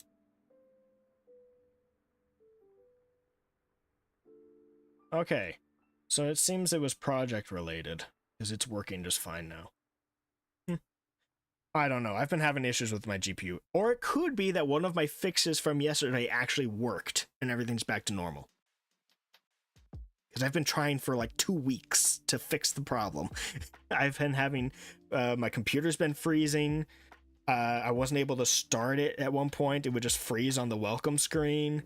I was having GPU acceleration problems and I was having a lot of GPU problems.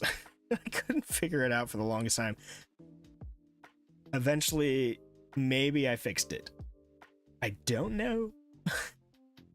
But hey, now I get to show off these transitions. They're fun. Oh, That's fine. I need to lower the volume on these.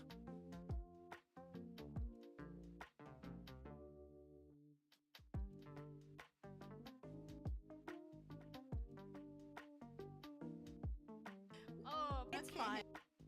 I love all of these. I mean, adjusting the settings can be important, but like they have some really fun effects to them. Oh, That's fine. I need to use this one more often. I really don't use this one enough. This is actually one I wanted. This is the one I wanted to use in the project I was talking about, and I couldn't use it. Oh, That's fine. It would have been perfect for what I wanted, but it wouldn't let me use GPU's acceleration. I might need to make a new project and start over. Oh, That's fine. I've used this one quite a few times in some of my clips. Fine. That's a good one. Random blocks is fun. Oh, That's fine.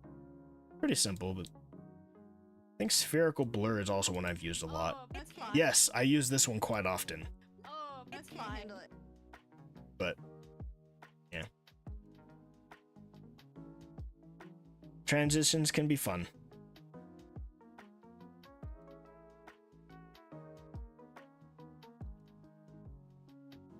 Ugh. Oh wow, it's been 2 hours. Oh, it was fun though. It was a fun, good 2 hours. We got a lot done. Still need to get through. wait, do I have to get on top?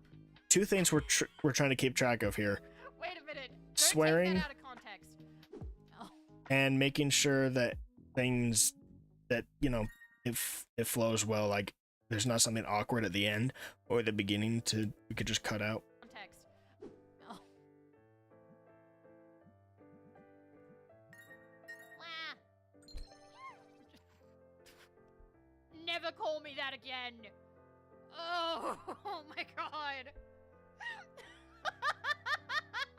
Nazi, I appreciate it, but please never call me Little Bloomin' Onion ever again.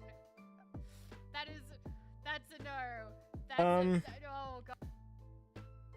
I know that YouTube has weird policies around swearing. On a personal matter, I like to personally censor it. I don't necessarily censor it on, say it's a commission and the person that's commissioned me doesn't really care about swearing, then I won't censor it. Unless it's the subtitles, I pretty much always censor the subtitles. It's in my TOS. Because I don't mind swearing much. Obviously, I watch VV on the regular and, a lot of other people that swear. It doesn't really bother me much, but it's kind of different from hearing people swear and me swearing or even typing the swear words, because when you type a word, you tend to say it out in your head. So, I don't swear. That's more or less what I'm getting at.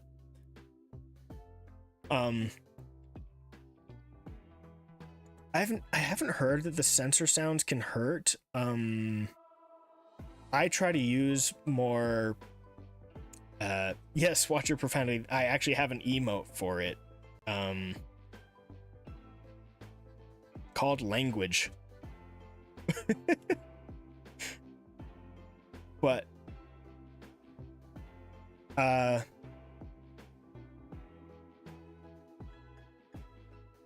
don't know if the sensor sounds do much. I try to have, I use my unique sounds, so I say unique.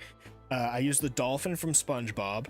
I used like rubber duck and the quacking sound and stuff like that. So I typically don't use the regular sensor bleep. I don't think the sensor bleep has any problems, because I'm pretty sure every major corporation on Earth uses the regular sensor bleep.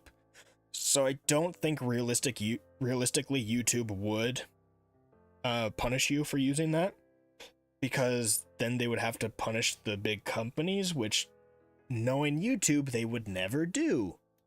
YouTube will make any policy under the sun. They would change the rules of the universe to appease the companies.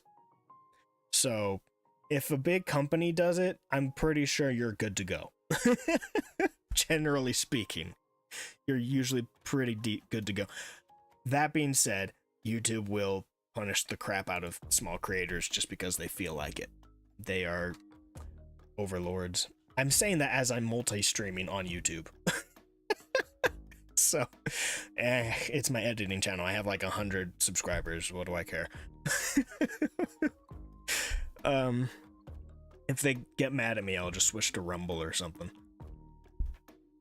But I don't know, because a lot of the stuff with YouTube is like shadow banning stuff. For example, the reason why people will change subtitles for, like, one of the biggest examples is the word kill or death or anything like that. They will switch to like unalive in the subtitles to try to avoid YouTube getting mad at them and like demonetizing them and other stuff.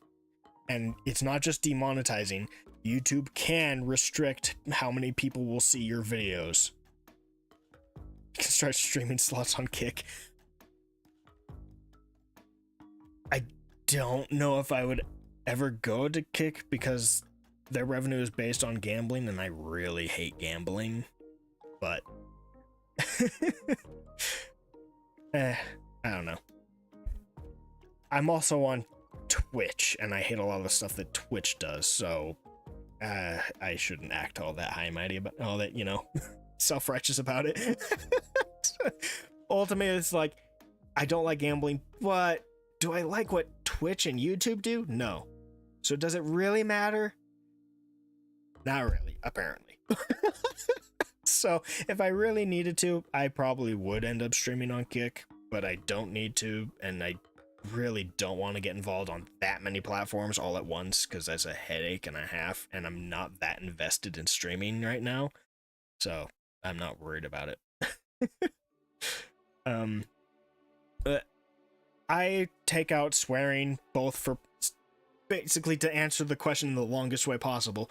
I censor swearing both for professional and personal reasons. God. To avoid potential issues, as well as just my own personal reasons. Spacesuit! Oh, fuck!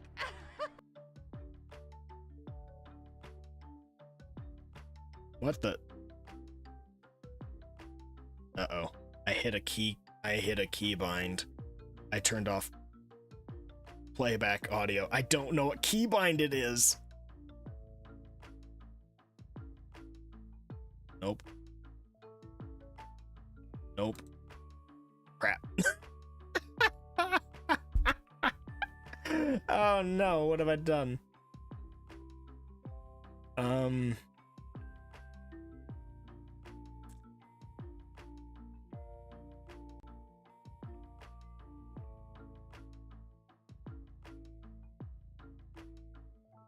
Oh my gosh, it's in here somewhere.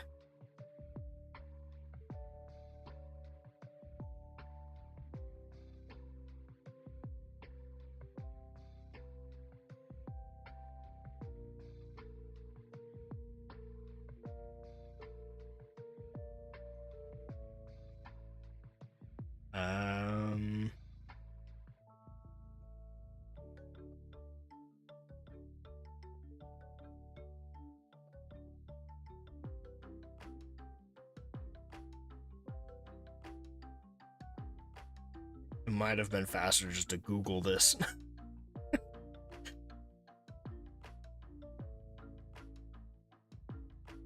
You'd think I would have memorized what the freaking keyboard shortcut is at some point, but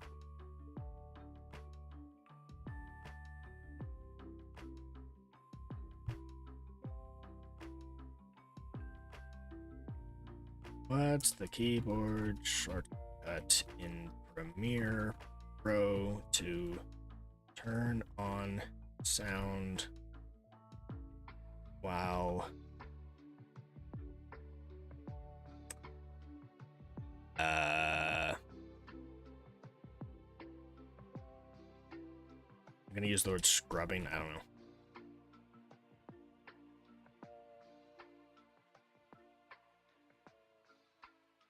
Shift S. Okay.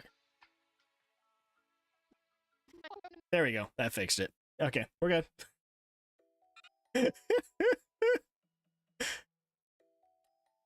Oh, man. One of these days, I'm gonna memorize that. I won't. I can't memorize anything. That's why I'm not a doctor.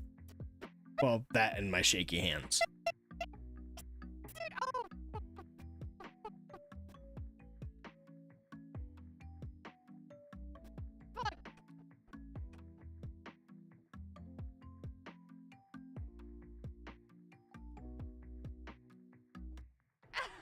I didn't realize it was still in space. It lets you take it off? That's funny. No. No. No, no, no, no, no, no, no, no, no. No, no, no, no, no, no, no, no. I do often at least try to have fun with my with at least try to have fun with censoring profanity and stuff. As you probably might see in a lot of the stuff on the Clips channel lately, I've been trying to add more graphics into stuff to replace swear words. One of my favorites is I use Hiffle from Dragon Ball Z just because because it's funny to me, but I try to at least have fun with it, make it kind of creative.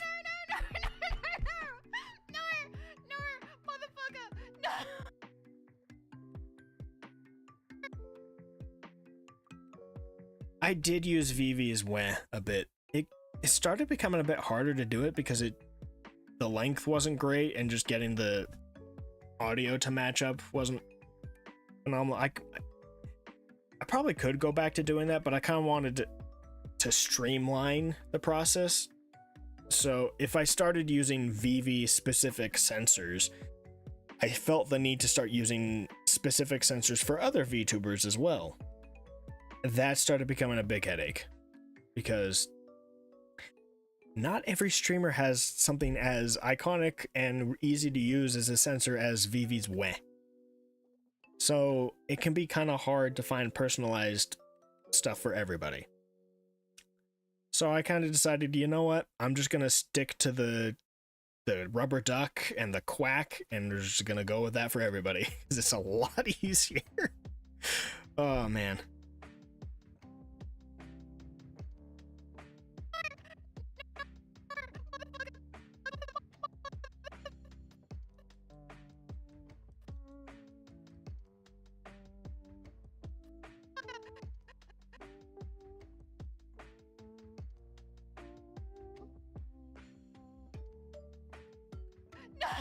Actual motherfucker!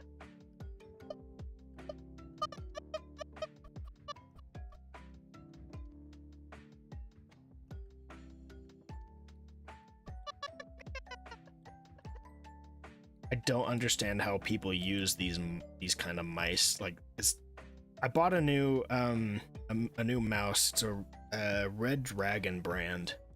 It is insanely sensitive. Like way too sensitive. Like this is like the smallest bump. It's just like flying across just like anyway. I can turn it down, but then it becomes like this. Like, I'm trying my best to move it and it's just like, look at the crawl. Look at this. Okay. This is like normal mouse movement speed, right? And then dial it up back to where it was before. Like, what the crap? It's just... Yeah, I'm probably not showing it very well, but it is just... Ugh. Actually, no. I am a controller person, so that probably has a lot to do with it.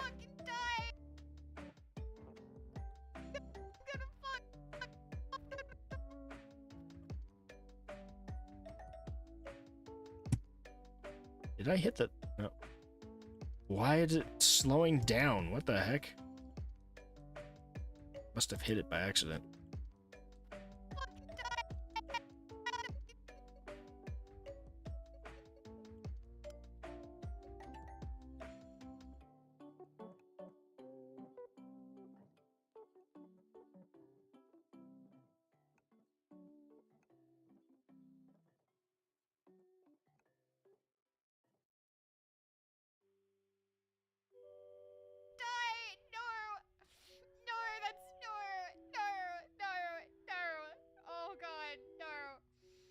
Oh my fucking god, no.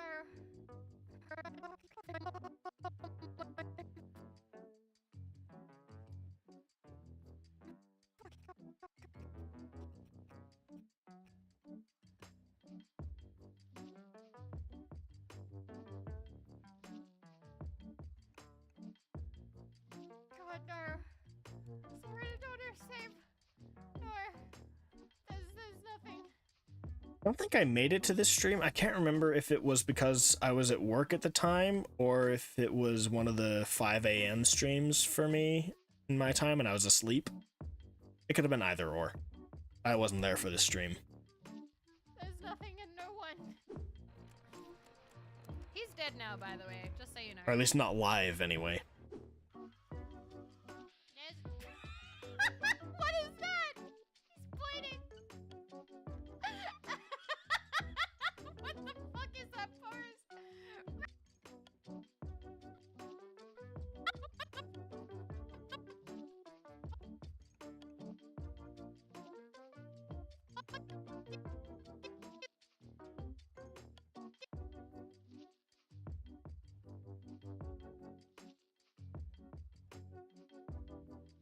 Is that forest? Yeah, we're gonna just... Is that forest? Go over there. End the game. Clip this. Subject point over there. You see this shit? Oh my god. You see this shit?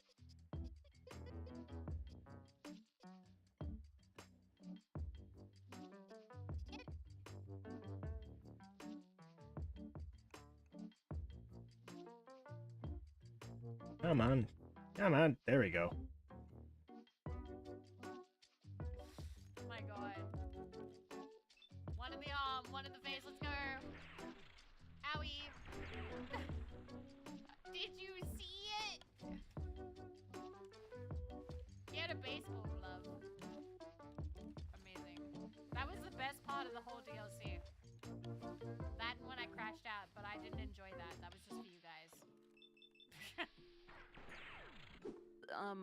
I guess it's the cantaloupe before it's like the watermelon. Yeah.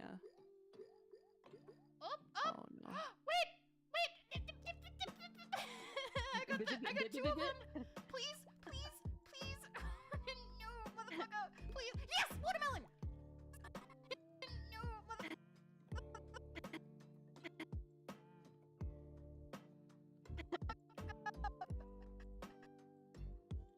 You know, Suika types gameplay has reached the point where it is being placed into mobile games. You know how a lot of mobile games will have like their little mini games where they'll be like, "Hey, here's a change of pace. We added this new little mini game thing that's different from our usual gameplay style for this mobile game." And they'll usually do like a match 3 or a Vampire Survivor style minigame became popular with like Nikke. And I think Girls Frontline 2 does it as well. And then Suica has started being implemented in some mobile games as their little extra mini game for a limited time. Those kind of things. Yes, watermelon. Oh, let's go. Nice, nice. The begging, I'm enjoying the pleading. Please, I'm enjoying the needy sounds. Yeah. Oh. Nobody got the other, just the Dino Nuggety stuff. Now name American stuff. Big Mac, Ronald McDonald, Burger King. Technically, Ronald McDonald is no longer American because he no longer exists. Am I winning? They phased him out a while ago. 9/11. Now it's just a Happy Meal box that was brought to life. They went from creepy clown to dark magic.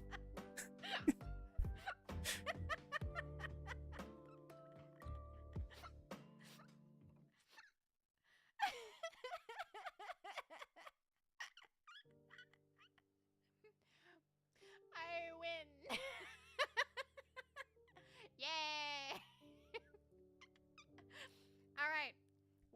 I guess it's still better than like the fast food chain Culver's and their cheese curd, their living cheese curd doll He's giving in us like a first button-up name shirt and stuff privileges called at the first Curtis. of his trip. I'm sorry, but like the signs are everywhere. The signs are everywhere. I'm sorry. Okay, now I see it. See, I'm not crazy. Phoebe, stop.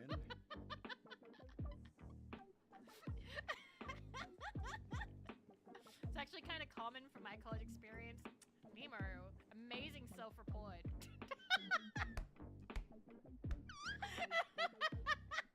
I'm kidding. Champagne makes me think of Queen Chloe getting busted with that wine. Oh my god. All right. Okay. We might end up calling it here for the stream, just because I gotta get other stuff done tonight. Probably finish edit. All I gotta do is watch through these and do the censoring. I can probably do that Monday. Shouldn't take too long. Not a big deal. We got the vast majority of it done. These will be uploaded Tuesday, Thursday, and Saturday next week. Oh man, hiccups. Out of nowhere. Alright, let's take a look see to let me just refresh this page. See who we got streaming right now.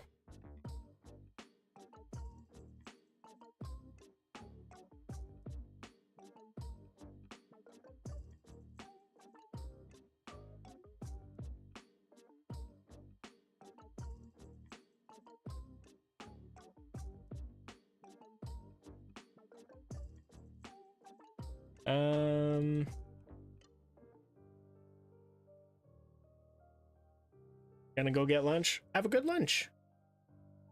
Eat some good food.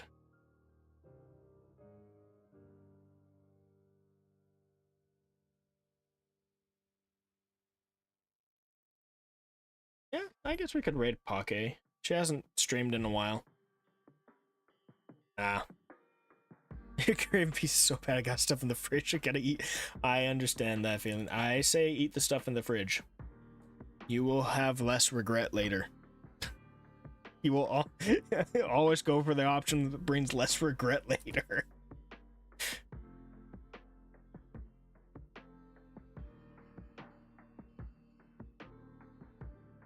See ya.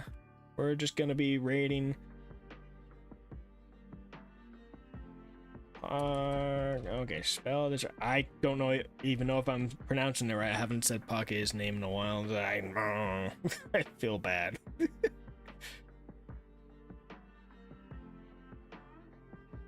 Yeah, okay. Spelled it right. Alright. We are off. Thank you everybody that came by. I appreciate it as always. Hope you had a fun time. Thanks for hanging out while I got some work done. Until next time, hope y'all have a good one, and I hope to see you all another time. Bye-bye.